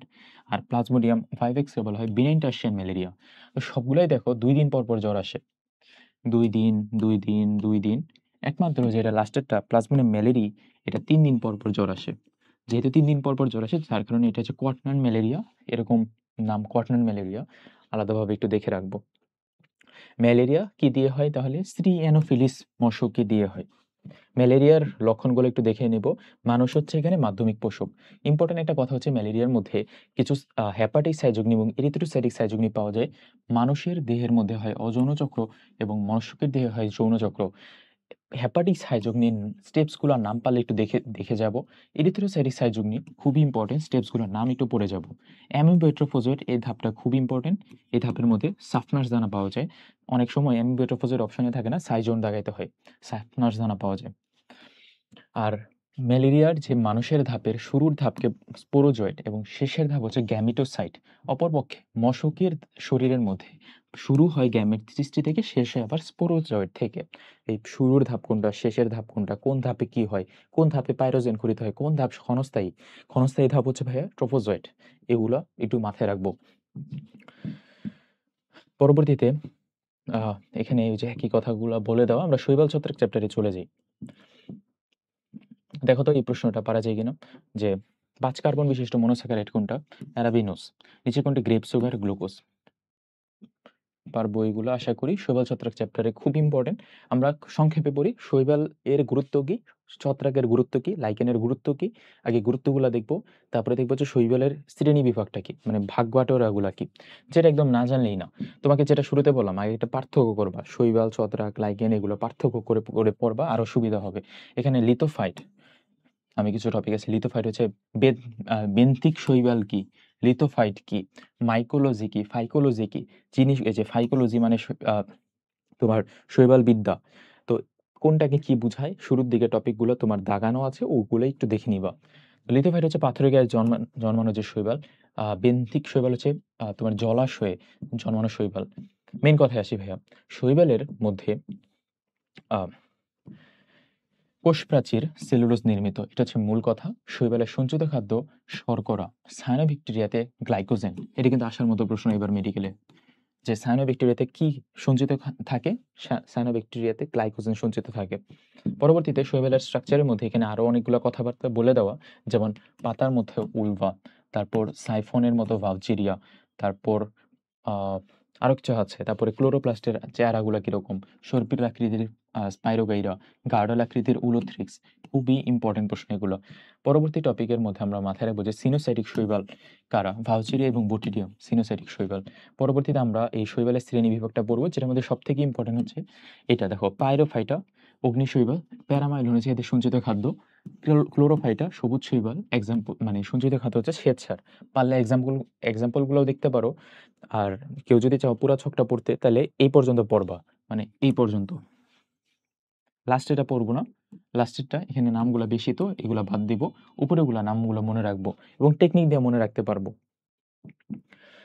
পরবর্তীতে শৈবাল অনেক বেশি ফটোসিনথেসিস করে, স্পেশালি 60% ফটোসিনথেসিস শৈবাল করে। তো শৈবালের ভাইয়া ওইভাবে কোনো একটা গুরুত্ব, অর্থনৈতিক গুরুত্ব নাই। মেন কথা হচ্ছে শৈবালকে বলা হয় সেকেন্ড জেনারেশন বায়োফুয়েল। এই প্রশ্নটা আসে পরীক্ষায়। বায়োফুয়েল তৈরি করে কে? বট্রিকোকাস ব্রোটনি, এটা একটা শৈবাল, আর এটাকে বলে সেকেন্ড জেনারেশন বায়োফুয়েল। শৈবাল থেকে একটা প্রশ্ন আসে যে ন্যানো ফিল্টার তৈরি করে কে? শৈবাল। পিতোফোরা। পরবর্তীতে শৈবাল এর অপকারী ভূমিকার মধ্যে ওয়াটার ব্লুম তৈরি করে কে? শৈবাল ওয়াটার ব্লুম তৈরি করে, এবং কে তৈরি করে? মন। মনে একটা টেকনিক হচ্ছে, ওয়াটার ব্লুমের কারণে মাছ নষ্ট হয়ে যায়, তোমার মনে কষ্ট লাগে, ওই মন দিয়ে মনে রাখবো। এম দিয়ে মাইক্রোসিস্টিস, ও দিয়ে ওসিলেটেরিয়া, এবং এন দিয়ে হচ্ছে নস্টক। তিনটা কথা। শৈবাল থেকে এতটুকুই মোটামুটি দেখলেই চলবে ভাইয়া। ছত্রাক পাটে চলে আসবা। ছত্রাকের সবার শুরুতে না, সবার মাঝের দিকে চলে আসো। এই যে এই জায়গাতে চলে আসো। ছত্রাকের এই যে এই অংশটুকুকে বলা হয় ফ্রুট বডি বা জনন অংশ, আর নিচের অংশ হচ্ছে দৈহিক অংশ। দৈহিক অংশের মধ্যে এই যে এক একটা যে পার্ট, এগুলো হচ্ছে হাইফা, আর অনেকগুলো হাইফা মিলে তৈরি করে মাইসিলিয়াম। আর মাইসিলিয়াম আর হাইফাগুলো যদি এরকম রশ্মির মতো গঠন তৈরি করে, সেটাকে বলে রাইজোয়েট। তারপর এখানে তোমার এই ধরো এই হাইফাটা অন্য একটা প্রাণী থেকে যদি খাদ্য শোষণ করে, সেটাকে বলে হস্টোরিয়াম। যদি পরিবেশ থেকে খাদ্য শোষণ করে, সেটাকে বলা হয়েছে রাইজয়েড। আর কিছু নেই এগুলো। তারপরে দিকে আরো কিছু পয়েন্ট একটু দেখে নিবা। মেন কথা হচ্ছে ভাইয়া, শৈবালের গুরুত্ব কি এবং শৈবাল দিয়ে কি কি রোগ তৈরি করে। যেমন শৈবাল দিয়ে লেট ব্লাইট হয় এবং আর্লি ব্লাইট হয়। Late blight of potato, early blight of potato. তো আর্লি ব্লাইট হয় বা আলুর, হ্যাঁ, আল্টারনিয়াস সোলানি দিয়ে, এবং লেট ব্লাইট হয় যেটা আইল্যান্ডে দুর্ভিক্ষ করেছিল, ওটা হচ্ছে ফাইটোপটোরা ইনফেস্টান্স ছত্রাক দিয়ে। দেখো এখানে লেখা আছে, তোমার বইতে পাবা, ফাইটোপটোরা ইনফেস্টান্স ছত্রাক দিয়ে লেট ব্লাইট হয়। তারপরে দিকে আরো কিছু ইম্পর্টেন্ট কথা আছে, যে ছত্রাকের কিছু গুরুত্ব, এবং এই যে মানুষের কি, কি রোগ তৈরি করতে পারে। এই যে এগুলো একটু খুব ইম্পর্টেন্ট ভাই, এই পয়েন্টগুলো একটু দেখে নিও, যে মানুষের কি রোগ তৈরি করে, কি ওষুধ বানানো যায় ছত্রাক দিয়ে। যেমন রক্তক্ষরণ বন্ধের জন্য পারপোরা ছত্রাক দিয়ে ইরগট বানানো হয়, অ্যাসপারজিলাস দিয়ে তোমার অঙ্গ ট্রান্সপ্ল্যান্টে সাইক্লোস্পোরিন ইউজ করা হয়, অ্যাসপারজিলাস ইউজ করা হয় আর্থ্রাইটিস রোগের বিরুদ্ধে স্টেরয়েড ওষুধ তৈরি করতে। তো ছত্রাক দিয়ে কি ওষুধ বানানো যায়, কি রোগ তৈরি করে, ওইগুলো একটু তুমি জাস্ট দেখে রাখবা ভাইয়া, তাহলেই হবে। এখান থেকে আর এত কিছু পড়ার দরকার নেই, যেহেতু শর্ট সিলেবাসের বাইরের টপিক এগুলো। আমাদের সরাসরি লাইকেন পার্টে চলে আসবো। লাইকেন থেকে একই কথাই, লাইকেনের মধ্যে মনে রাখবা যে লাইকেনকে বলা হয় ভাইয়া পরিবেশ দূষণের নির্দেশক। লাইকেন নির্দেশক ওয়ার্ডটা পাইলে দাগাই দিব লাইকেন, আর পরিবেশ দূষণের সূচক ওয়ার্ডটা পাইলে যে নির্দেশক। আর যদি তুমি সূচক পাও, তাহলে দাগাই দিব হচ্ছে রিক্সা, মানে ব্রায়োফাইটা।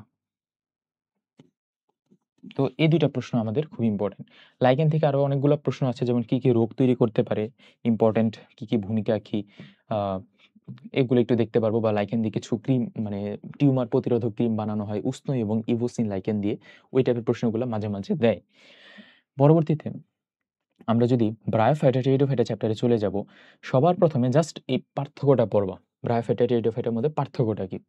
২ টা খুব ইম্পোর্টেন্ট পার্থক্য আছে। Bryophyta haploid, pteridophyta diploid. তো ব্রায়োফাইটা মধ্যে বায়োফাইটা হচ্ছে অ্যাভাস্কুলার আর টেরিডোফাইটা হচ্ছে ভাস্কুলার, মানে ভাস্কুলার টিস্যু তন্ত্র আছে। তো এই কথার ২ টা খুবই ইম্পোর্টেন্ট পার্ট। আমরা যখন বললাম যে তুমি একটা ছক বানাবা, ছকের মধ্যে এই টেরিডোফাইটা, নগ্নবীজি মানে জিমনোস্পার্ম, অ্যাঞ্জিওস্পার্ম যে ছকটা হবে, ছকের সব বাইরের এগুলা মানে টেরিডোফাইটা থেকে শুরু করে সবাই সামনে ডিপ্লয়েড এবং ভাস্কুলার বান্ডেল থাকে। এই ২ টা পার্থক্য আমরা আগে মনে রাখবো। রিক্সিয়াতে থাকে দ্বি ফ্লাজেলা আর টেরিডোফাইটাতে থাকে বহু ফ্লাজেলা। এই প্রশ্নটা খুব ইম্পোর্টেন্ট। এরপর আরো কিছু ছোটখাটো প্রশ্ন আছে, যেমন ব্রায়োফাইটার মধ্যে টেরিসের পাতাকে কি বলা হয়? সার্সিনেট ভানেশন হচ্ছে কুণ্ডলিত কচি পাতার অবস্থাকে বলা হয় সার্সিনেট ভানেশন। কুণ্ডলিত কচি পাতাকে বলা হয় ক্রোজিয়ার। এই টাইপের প্রশ্নগুলা কিন্তু ভাইয়া আসে। এবং প্রতিটা পত্রখণ্ডকে বলা হয় পিনা। তারপরে এখান থেকে আর কিছু নাই। টেরিসের কিন্তু ভাস্কুলার বান্ডেল হেড্রোসেন্ট্রিক, যেটা চ্যাপ্টার 8 এ যেয়ে পাবো আমরা। যেটা মেইন কথায় আবার আসি, যে আমরা এখন চলে যাই নগ্নবীজি এবং আবৃতবীজের মধ্যে মেইন পার্থক্যতে। এইটা হচ্ছে আমাদের মূল কোর জিনিস। আগে পিছে অনেক কথাবার্তা আছে, কিন্তু এটা হচ্ছে অনেক ইম্পর্টেন্ট একটা টপিক। তো নগ্নবীজিতে আমরা তো এগুলো জানি, গর্ভাশয় গর্ভদণ্ড নেই। মেইন কথাটা কি? মেইন কথা হচ্ছে নগ্নবীজিতে সাধারণত দিনিশেক হয় না, আর আবৃতবীজিতে দিনিশেক হয়। নগ্নবীজিতে এন্ডোস্পার্ম হচ্ছে হ্যাপ্লয়েড, আবৃতবীজিতে ট্রিপ্লয়েড। নগ্নবীজিতে জাইলেমে ভেসেল ফ্লোয়েমের সঙ্গীকোষ থাকে না, কিন্তু এদের জাইলেমে ভেসেল ফ্লোয়েমের সঙ্গীকোষ থাকে। আমরা জানি জাইলেম ফ্লোয়েম হচ্ছে ভাস্কুলার বান্ডিলের ২ টা মেইন উপাদান। তো জাইলেমের মধ্যে আছে ৪ টা জিনিস, যেটার মধ্যে tracheid, vessel, xylem fibre, xylem parenchyma. ফ্লোয়েমের মধ্যে আছে আবার ৪ টা জিনিস। একটা হচ্ছে সিগনাল সঙ্গীকোষ, ফ্লোয়েম প্যারেনকাইমা, ফ্লোয়েম ফাইবার, যেটার মধ্যে জাইলেমে ভেসেল ফ্লোয়েমের সঙ্গীকোষ নগ্নবীজিতে থাকে না। কিন্তু ইফিডরাতে দিনিশেক হয়, আর নিটামে তোমার জাইলেমে ভেসেল ফ্লোয়েমের সঙ্গীকোষ থাকে। এই ২টো হচ্ছে আমাদের এক্সেপশনাল কথাবার্তা। পরবর্তীতে আমরা চলে যাব খুবই ইম্পর্টেন্ট কিছু প্রশ্নতে, যেমন গুল্ম কারা শ্রাব। গুল্ম হচ্ছে জবা, রঙন, গোলাপ, এগুলো হচ্ছে গুল্মের এক্সাম্পল। খুবই ইম্পর্টেন্ট পার্ট, এগুলো ভাইয়া পারতে হবে। বৃক্ষ, মৃতজীবী, পরজীবী, প্রধান মূল পাওয়া যায় কাদের? যারা একবীজপত্রী তাদের প্রধান মূল। অস্থানিক মূল পাওয়া যায় কেয়া, বট, অশ্বত্থ, অস্থানিক মূল পাওয়া যায়। না, না, না, প্রধান মূল দ্বিবীজপত্রী, সরি। প্রধান মূল দ্বিবীজপত্রীতে, হ্যাঁ। তারপরে গুচ্ছমূল পাওয়া যায়, একবীজপত্রীতে ধান। পরাশ্রয়ী মূল অর্কিডের মূল। তারপরে থেকে কাণ্ডতে পড়বো আমরা রাইজোম। রাইজোম হচ্ছে ভূনির্মিত রূপান্তরিত কাণ্ড। রাইজোমে এগুলো মুখস্থ রাখতে হবে ভাইয়া, মনে রাখতে হবে পড়ে। রাইজোমের এক্সাম্পল হচ্ছে আদা এবং হলুদ। টিউবারের এক্সাম্পল কি? আলু। টিউবার হচ্ছে আলু। আর মিষ্টি আলু বললো না, মিষ্টি আলু কিন্তু হচ্ছে মূলের স্ফীত অংশ। বাল্বের এক্সাম্পল হচ্ছে পেঁয়াজ এবং রসুন। আর রানার হচ্ছে থানকুনি। খুব ইম্পর্টেন্ট পয়েন্ট এগুলো। পরের দিকে আরো কিছু কথাবার্তা আছে, এগুলো একটু দেখে নিব। Reticular venation are parallel venation. Reticular venation মানে হচ্ছে জালিকাকার শিরাবিন্যাস, প্যারালাল ভিনেশন হচ্ছে সমান্তরাল শিরাবিন্যাস। তো ভাই রেটিকুলার ভিনেশন বা তোমার জালিকাকার শিরাবিন্যাস পাওয়া যায় দ্বিবীজপত্রী উদ্ভিদে, আর প্যারালাল ভিনেশন পাওয়া যায় একবীজপত্রী উদ্ভিদে, সমান্তরাল শিরাবিন্যাস।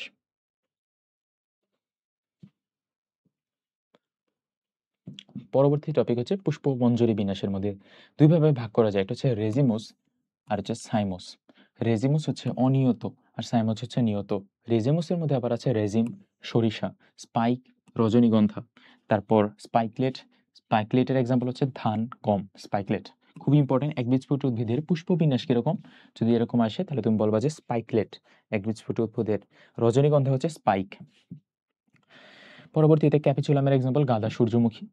আর সাইমোস হচ্ছে নিয়ত পুষ্পবিন্যাস, সাইমোসের এক্সাম্পল হচ্ছে জবা। এগুলাই। তারপরে আরো কিছু কথাবার্তা আছে, সবার চলে আসো পুষ্পপত্র বিন্যাসে বা এস্টিভেশন পার্টের মধ্যে। এস্টিভেশন থেকে আমরা ২-৩টা খুব ইম্পর্টেন্টলি মনে রাখবো, যেমন ভলভেটের এক্সাম্পল জবার বৃতি, ইমব্রিকেট, ইমন, কৃষ্ণ কালো। টেকনিকটা এরকম, ইমন, ইমন, কৃষ্ণ কালো। তো ইমব্রিকেট, কৃষ্ণচূড়া, কালকা সন্ধ্যা, এইভাবে মনে রাখা যায়। কৃষ্ণচূড়া কালকাসুন্দা। কালকাসুন্দার বৈজ্ঞানিক নামটা একটু দেখে নিও, কেসিয়া সোফেরা। ভাইয়া কুইক অ্যান্ড শেলের এক্সাম্পল হচ্ছে পেয়ারা এবং সরিষা। তারপর ভ্যাক্সিলারির এক্সাম্পল হচ্ছে শিম, মটরশুঁটি। তো শিমও আপা মাত্র ভ্যাকসিন দিল।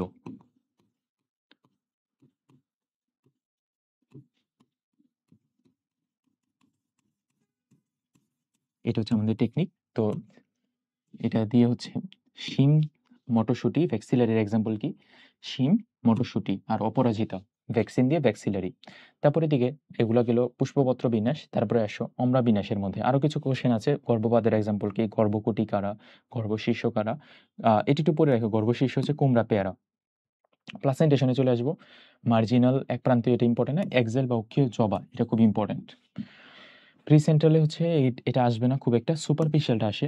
মনে রাখার টেকনিক হচ্ছে সুপার সাপ গায়ে, সুপার দিয়ে সুপারফিশিয়াল, গায়ে দিয়ে গাত্রীয়, সা সা দিয়ে হইতেছে শাপলা, প দিয়ে হইতেছে পদ্ম। বেজাল বা মূলীয়, মূলে রাখার টেকনিক হচ্ছে মূলে ত্রিসুধা আছে।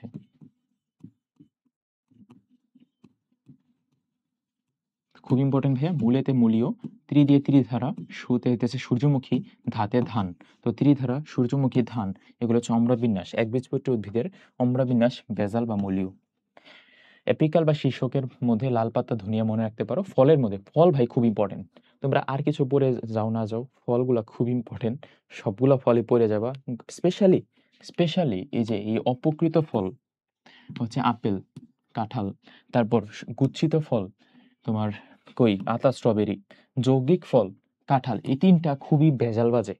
পরীক্ষার হলে এই তিনটা ভুল হয়, যার কারণে তিনটা মুখস্থ করে যাব ভাই। গুচ্ছিত ফলকে আতা, স্ট্রবেরি, এগুলা কি? তো এটা পারতে হবে আর কি, সোজা হিসাব। লিগিউম হচ্ছে সিম, মটর।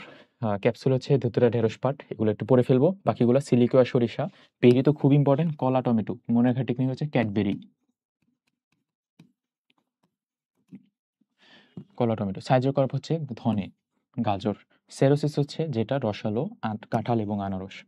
তো খুব ইম্পর্টেন্ট পয়েন্ট এগুলো ভাইয়া, এগুলো পারতে হবে পরীক্ষায়। তারপরে তুমি চলে যাবা একবীজপত্রী উদ্ভিদের শনাক্তকারী বৈশিষ্ট্য এবং দ্বিবীজপত্রী উদ্ভিদের শনাক্তকারী বৈশিষ্ট্য। আমি যদি তোমার জায়গায় থাকতাম তাহলে শুধু দ্বিবীজপত্রী শনাক্তকারী বৈশিষ্ট্যগুলো মুখস্থ করতাম, বাদ বাকিগুলো একবীজপত্রী। দুই একটা কথা বলি, যেমন ভাইয়া দলমণ্ডল টুইস্টেড দ্বিবীজপত্রীতে, পুংকেশর অসংখ্য একগুচ্ছ দ্বিবীজপত্রী উদ্ভিদের। আবার একবীজপত্রী দ্বিবীজপত্রীর মধ্যে একটা পার্থক্য আছে, পার্থক্যটা একবার দেখবা। একবীজপত্রীতে দেখবা যে সবকিছু কম কম দেওয়া, দ্বিবীজপত্রীতে অনেক বেশি বেশি অনেক কিছু দেওয়া। পার্থক্যটা পড়লেই মোটামুটি হয়ে যায়। দেখো অনেকগুলা কথার মধ্যে কিন্তু অনেক ইম্পর্টেন্ট টপিক তুলে আনতেছি, এমন না যে সব টপিক আসতেছে। জাস্ট ইম্পর্টেন্ট ইম্পর্টেন্ট কিছু টপিক বলতেছি, তুমি বইটি একটু দাগায় রাখো বা একটু শুনে রাখো কথাগুলা, যেন তুমি রিভিশন দিতে আরো তোমার জন্য ইজি হয়। পরের কথায় আসি যে আচ্ছা, এগুলো হচ্ছে পরাগধানী, এক প্রকোষ্ঠ বিকাকার, পরাগরেণু কণ্টকিত। এগুলো একটু মুখস্থ করে রাখবো, ভালো মতো একটু দেখে রাখবো ভাইয়া। মানে দ্বিবীজপত্রী উদ্ভিদের মালবেসি গোত্রে শনাক্তকারী বৈশিষ্ট্য, হ্যাঁ। ফল ক্যাপসুল, বেরি। আর একবীজপত্রী উদ্ভিদের ফল কিরকম হয়? কেরিওপসিস, ধান যেটা। অম্রাবিনা সক্ষীয়, জবার। তো মানে দ্বিবীজপত্রী মালবেসি গোত্রের। পরবর্তীতে কিছু এমসিকিউ দেওয়া আছে, যেমন তোমার পর্ব, মধ্যপদ, পর্ব সদৃশ সম্পর্কিত শৈবাল হচ্ছে চারা। এটা কিন্তু আসতে পারে পরীক্ষায়, আসলে বইয়ের এমসিকিউ যেগুলো সবই আসতে পারে। এটা হচ্ছে মোস্ট প্রবাবলি আলিম স্যারের বইয়ের এমসিকিউ। তো তোমরা আলিম স্যারের বইয়ের এমসিকিউ, পারভিন পারভিন ম্যাডাম তো জুলজির, আজিবুর স্যারের বইয়ের এমসিকিউ গুলো খুব ভালো মতো দেখবা, নইলে কিন্তু পারবা না ভাই পরীক্ষায়।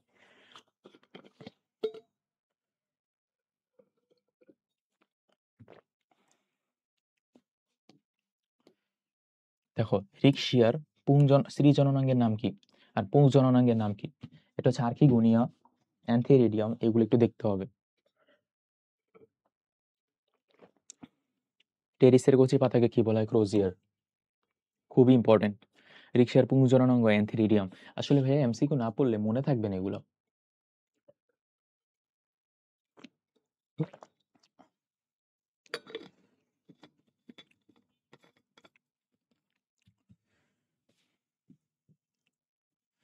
দেখো অস্থানিক মূল কোথায় পাওয়া যায়? অশ্বত্থ। পেঁয়াজে বাল্ব। গর্ভশীর্ষের এক্সাম্পল হচ্ছে কুমড়া। মনে রাখা টেকনিক হচ্ছে গর্ভশীর্ষ, শীর্ষে কূপ, এটা টেকনিক, শীর্ষে কূপ। তো শীর্ষ হচ্ছে গর্ভশীর্ষ, কু দিয়ে দিতেছে কুমড়া আর প দিয়ে দিতেছে পেয়ারা। পরবর্তী টপিকে টিস্যু তন্ত্রতে চলে আসি ভাইয়া। টিস্যু তন্ত্রের মধ্যে খুবই ইম্পর্টেন্ট কিছু কথাবার্তা আছে, যেমন স্পেশালি এই জিনিসটা, এই জিনিসটা ভাজক টিস্যু, স্থায়ী টিস্যু। ভাজক টিস্যুর প্রকারভেদ কি, এটা খুব ইম্পর্টেন্ট।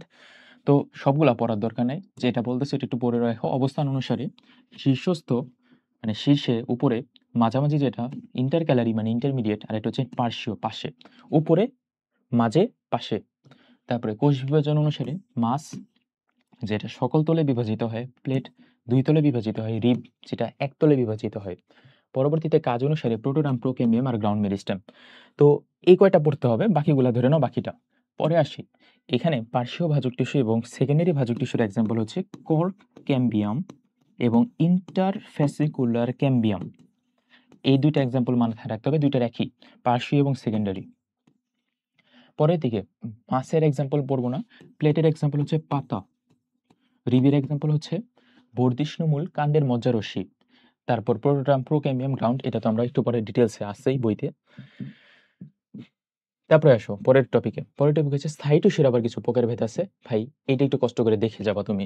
সরল টিস্যু 3 প্রকার, জটিল টিস্যু 2 প্রকার, ক্ষরণকারী টিস্যু আবার 2 প্রকার, কি কি একটু দেখে যাবো। ভাজক টিস্যু সবসময় বিভাজিত অবস্থায় থাকে, স্থায়ী টিস্যু সবসময় স্থায়ী থাকে। ভাজক টিস্যু একটা ভূমিকা আছে, যেটা হচ্ছে খাদ্য তৈরি করে না, বাট স্থায়ী টিস্যু খাদ্য তৈরি করে। মনে রাখার টেকনিক এরকম আমি বাইর করছিলাম যে, ধরো যে ব্যক্তি কাজ করে, মানে মানে এভাবে টেকনিক বানাইছিলাম যে ভাজক টিস্যু আর স্থায়ী টিস্যুর মধ্যে পার্থক্য। ধরো একটা ফ্যামিলির মধ্যে ছেলে, মানে একটা সংসারের মধ্যে ছেলে হচ্ছে ভাজক টিস্যু আর মেয়ে হচ্ছে স্থায়ী টিস্যু। তো ছেলে কি করে, বাইরে যায় কাজ করে, আর মেয়ে বাসে রান্না বান্না করে। মানে একটি কথার কথা, আবার কোনো ফেমিনিস্ট আইসা নিচে কমেন্ট করিও না, মানে কথার কথা, টেকনিক তো টেকনিকই।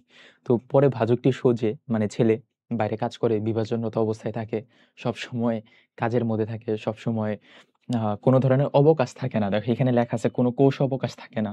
স্থায়ী টিস্যুর মধ্যে আবার কোষ অবকাশ থাকে। তারপরে আ তারপরে স্থায়ী টিস্যুর দেখো খাদ্য তৈরি করে। মানে মেয়েরা খাবার তৈরি করতে পারে, এরকম আরকি। ছেলেরা আবার খাবার তৈরি করে না। এইটাই আরকি কথাবার্তা। তারপরে দেখো ফিমেলদের মধ্যে, মানে যারা স্থায়ী টিস্যু, তারা সংসারে দৃঢ়তা দান করে। আর এরা দৃঢ়তা দান করে না। এদের ভূমিকা খুবই সামান্য সংসারে। তো আসলে ভালোও বললাম, মানে ভালো খারাপ মিক্স করে আরকি। তো একটু পড়ে ফেলবা যেভাবে তুমি পারো। অনেক কিছু টেকনিক দিয়ে পড়া যায় এখানে। টিস্যুতন্ত্রের মধ্যে প্রথমত আমাদের গ্রাউন্ড টিস্যুতন্ত্র ২ ভাগে ভাগ করা যায়। এটা পড়তে হবে। তারপরে ভাস্কুলার পরে আসতেছি। এপিডার্মালেও আসতেছি। মেইন কথা হচ্ছে ভাইয়া, এপিডার্মাল মানে আমার শরীরের বাইরের জিনিস তৈরি করবে। গ্রাউন্ড টিস্যুতন্ত্র ভিতরের জিনিস তৈরি করবে। আর ভাস্কুলার টিস্যুতন্ত্র হচ্ছে তোমার জাইলেম ফ্লোয়েম তৈরি করবে। তো জাইলেম ফ্লোয়েম বলতে পরিবহনে সাহায্য করবে, এরকম জিনিস তৈরি করবে। তো গ্রাউন্ড টিস্যুতন্ত্রের মধ্যে বহিঃস্থলীয় অঞ্চল এবং অন্তঃস্থলীয় অঞ্চল ২ টা ভাগে ভাগ করা যায়। পরীক্ষায় দেখবা বসলে এই প্রশ্ন পাবা, নিচের কোনটা বহিঃস্থলীয় অঞ্চল নয়, নিচের কোনটা অন্তঃস্থলীয় অঞ্চল নয়। তো আসি প্রথমে ভাইয়া, বহিঃস্থলীয় অঞ্চল কারা? কোথায়? আচ্ছা, প্রথমে হচ্ছে তোমার এপিডার্মাল টিস্যুতন্ত্র নিয়ে কথাবার্তা বলছি। এগুলো একটু দেখে নিও, এগুলো খুব একটা কঠিন কিছু না। পড়লেই পারা যাবে একটু। স্টোমাটা পাওয়া যায় এপিডার্মালের মধ্যে, মানে ত্বকের মধ্যে। হাইডাথোড আছে। হাইডাথোড মানে পানিপত্র রন্ধ্র। হাইডাথোড পাওয়া যায় ঘাস, কচু, টমেটোর মধ্যে। ঘাস, কচু, টমেটোতে হাইডাথোড পাওয়া যায়। তারপর পত্ররন্ধ্র, পানিপত্ররন্ধ্রের মধ্যে পার্থক্য কি? একটু দেখে রাখলেই হবে এখান থেকে। গ্রাউন্ড টিস্যুতন্ত্রের মধ্যে যেটা বলতেছিলাম, বহিঃস্থলীয় অঞ্চল এবং অন্তঃস্থলীয় অঞ্চল। বহিঃস্থলীয় অঞ্চলের মধ্যে আছে ভাইয়া অধোত্বক বা হাইপোডার্মিস, তারপর অন্তঃত্বক বা এন্ডোডার্মিস, আর মাঝখানে থাকে কর্টেক্স। বহিঃস্থলীয় অঞ্চল। তারপর বহিঃস্থলীয় অঞ্চলের মধ্যে যে অন্তঃত্বক, এটার মধ্যে পাওয়া যায় ক্যাসপিরিয়ান স্ট্রিপ। তারপরে আসবো অন্তঃস্থলীয় অঞ্চল। অন্তঃস্থলীয় অঞ্চলের মধ্যে প্রথমে পরিচক্র বা পেরিসাইকেল, তারপরে হচ্ছে মজ্জা, মজ্জারশ্মি। ৩ টা জিনিস অন্তঃস্থলীয় অঞ্চল, এই ৩ টা, বহিঃস্থলীয় অঞ্চলে ৩ টা। এটা কিন্তু পরীক্ষায় আসে। পরবর্তীতে গ্রাউন্ড টিস্যুতন্ত্রের মেইন কাজ হচ্ছে খাদ্য তৈরি করা এবং খাদ্য জমায় রাখা, এরকম। পরবর্তীতে আমরা আসি জাইলেমের মধ্যে, জাইলেম এবং ফ্লোয়েম পার্টের মধ্যে। তো এখানে একটা কথা আছে, এক্সার্কি আর এন্ডার্কি।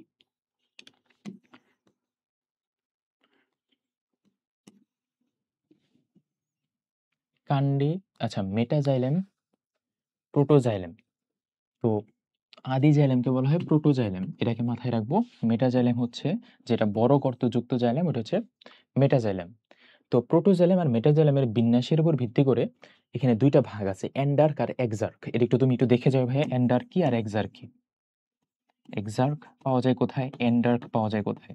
তো আমি মনে রাখার টেকনিক, এন্ডার্ক পাওয়া যায় হচ্ছে কাণ্ডে, কাণ্ডে এন্ডার্ক, আর এক্সার্ক পাওয়া যায় হচ্ছে মূলে, মানে একটা কাণ্ডে পাওয়া গেলে আরেকটা মূলে পাওয়া যাবে, এটা একটা টেকনিক। তারপরে দেখে তোমার এখানে একটা চার্ট দিয়ে আমি, মানে এটা বইয়েরই চার্ট, খুব ইম্পর্টেন্ট, কোথায় কোনটার কাজ কি। তো গ্রাউন্ড টিস্যু তন্ত্রের কাজ ফটোসিনথেসিস, ভাস্কুলার টিস্যু তন্ত্রের কাজ কি, খাদ্য তৈরি, পারা যাবে এগুলো। ভাস্কুলার টিস্যু তন্ত্রের যে প্রকারভেদ আছে ভাই, এটা খুবই ইম্পর্টেন্ট, ভাস্কুলার বান্ডেলের প্রকারভেদ। তো ভাস্কুলার বান্ডেলের মধ্যে ওরিও ভাস্কুলার বান্ডেল পাওয়া যায় সকল ধরনের মূলে, এটাকে মাথায় রাখবো। একবীজপত্রী দ্বিবীজপত্রী যেটা, এগুলো মূলে দাগাই দিব।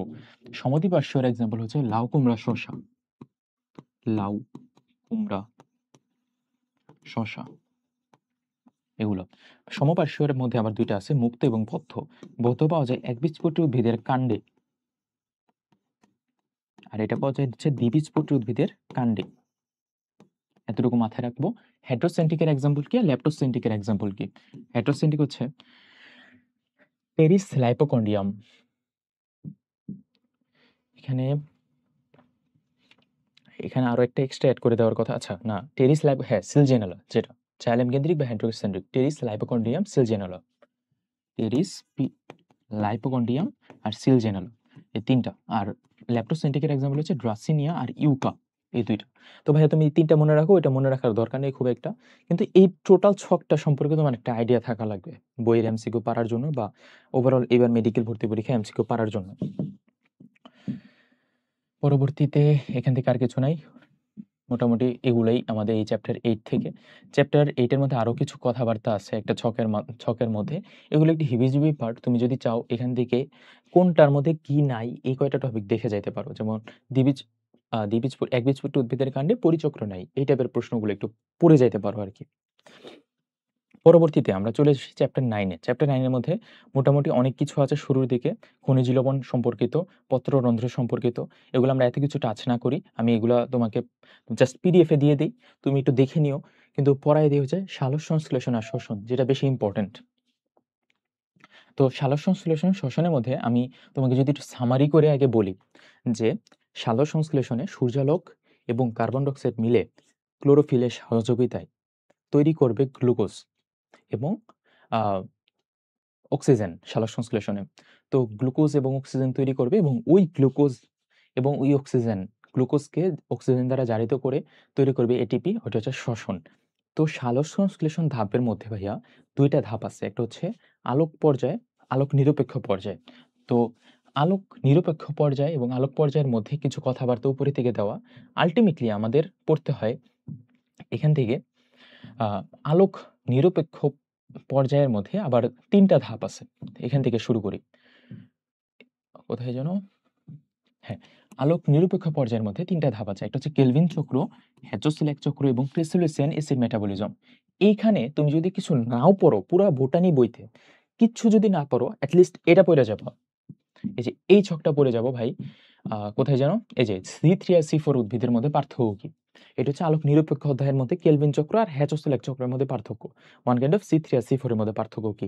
মনে রাখার কথা টেকনিক হচ্ছে C3 চক্র থাকে হচ্ছে শহরে, আর C4 চক্র মানে C4 উদ্ভিদ থাকে গ্রামে, এভাবে মনে রাখবো।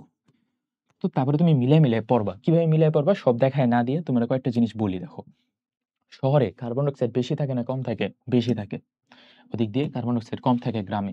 শহরে অভিযোজন ক্ষমতা বেশি, গ্রামের না, শহরে অভিযোজন ক্ষমতা কম গ্রামের মানুষের থেকে, গ্রামের মানুষের অভিযোজন ক্ষমতা বেশি।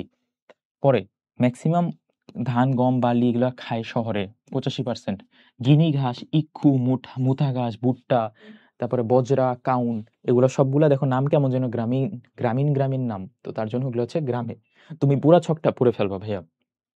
দেখো, সালোক সংশ্লেষণের হার কম মানে শহরের মানুষের, আর ওদিক দিয়ে সালোক সংশ্লেষণের হার বেশি। তারপরে দেখো ক্র্যাঞ্জ অ্যানাটমি পাওয়া যায় কোথায়, এটা C4 উদ্ভিদে পাওয়া যায়।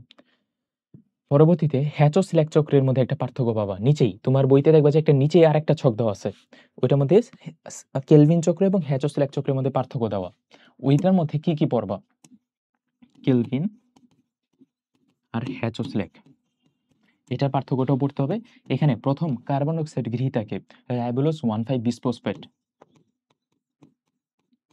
তারপর এখানে প্রথম কার্বন ডাই অক্সাইড গৃহীতাকে, এটা দেখবা। তারপরে এখানে প্রথম স্থায়ী পদার্থকে 3PJ 3-ফসফোগ্লিসারিক অ্যাসিড, এখানে প্রথম স্থায়ী পদার্থ অক্সালোএসিটিক অ্যাসিড, এখানে প্রথম ফিজিং এনজাইম রুবিস্কো, এখানে প্রথম ফিজিং এনজাইম হচ্ছে PP কার্বক্সিলেজ। এরকম ভাইয়া এই 3টা পয়েন্ট আগে পড়ে রাখবো। প্রথম কার্বনের গৃহীতাকে প্রথম স্থায়ী পদার্থ কোনগুলো, C3 চক্র এবং C4 চক্রের মধ্যে। এটাই তোমার মেন পড়া আমাদের সালোক সংশ্লেষণ পাঠ থেকে।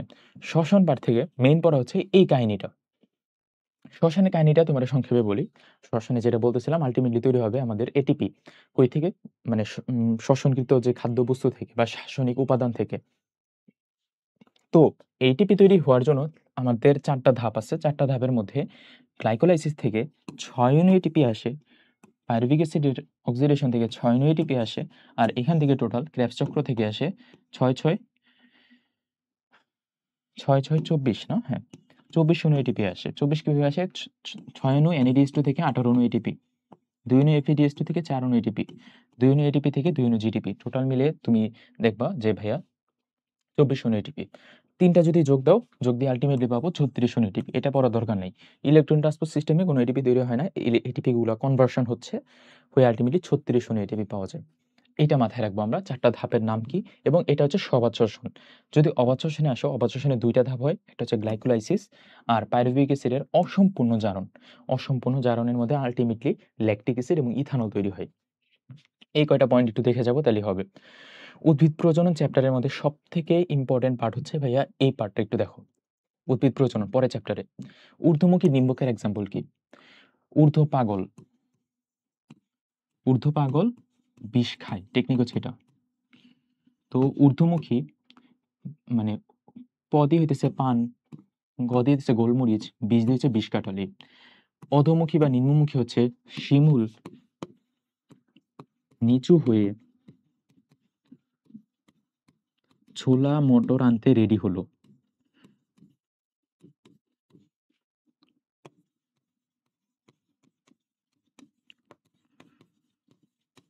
তো এখানে ভাইয়া শিমুল দিয়ে হইতেছে শিম, নিচুতে হচ্ছে নিম্নমুখী, ছোলাতে ছোলা, মটরতে মটর, আনতে কিছু না, রেডিতে হচ্ছে রেডি, রেডি, শিম, ছোলা, মটর।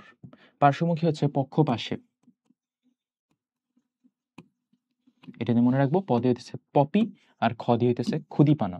বক্রমুখী হইতেছে সরিষা কালকা সন্ধ্যা, এটা এমনি পরে মনে রাখবো। পরবর্তীতে আমরা দেখো একটা খুব ইম্পর্টেন্ট একটা টপিক আছে ভাইয়া এখানে, যে নিষেকের আগে আর নিষেকের পরে কোনটারে কি কিসে পরিণত হয়। প্রথমে যে কয়টা বলতেছে ওই কয়টা আগে মুখস্থ করো, পরে মোটামুটি সবগুলোই পড়ে ফেলবো। গর্ভাশয় ফলে, ডিম্বক, ডিম্বক বীজে, এক্সাইন টেস্টা ইনটাইন টেগমেন।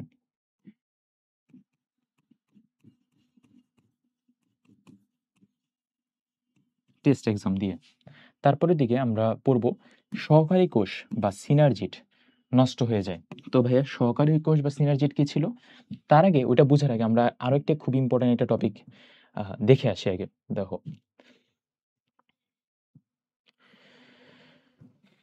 এটা নাম, এই যে এই টপিকটা দেখো, এটা হচ্ছে টোটালটা ডিম্বকের গঠন হচ্ছে, টোটালটা হচ্ছে একটা ডিম্বক। তো টোটাল ডিম্বকের মধ্যে এই যে এই অংশটুকু, এই অংশটুকু,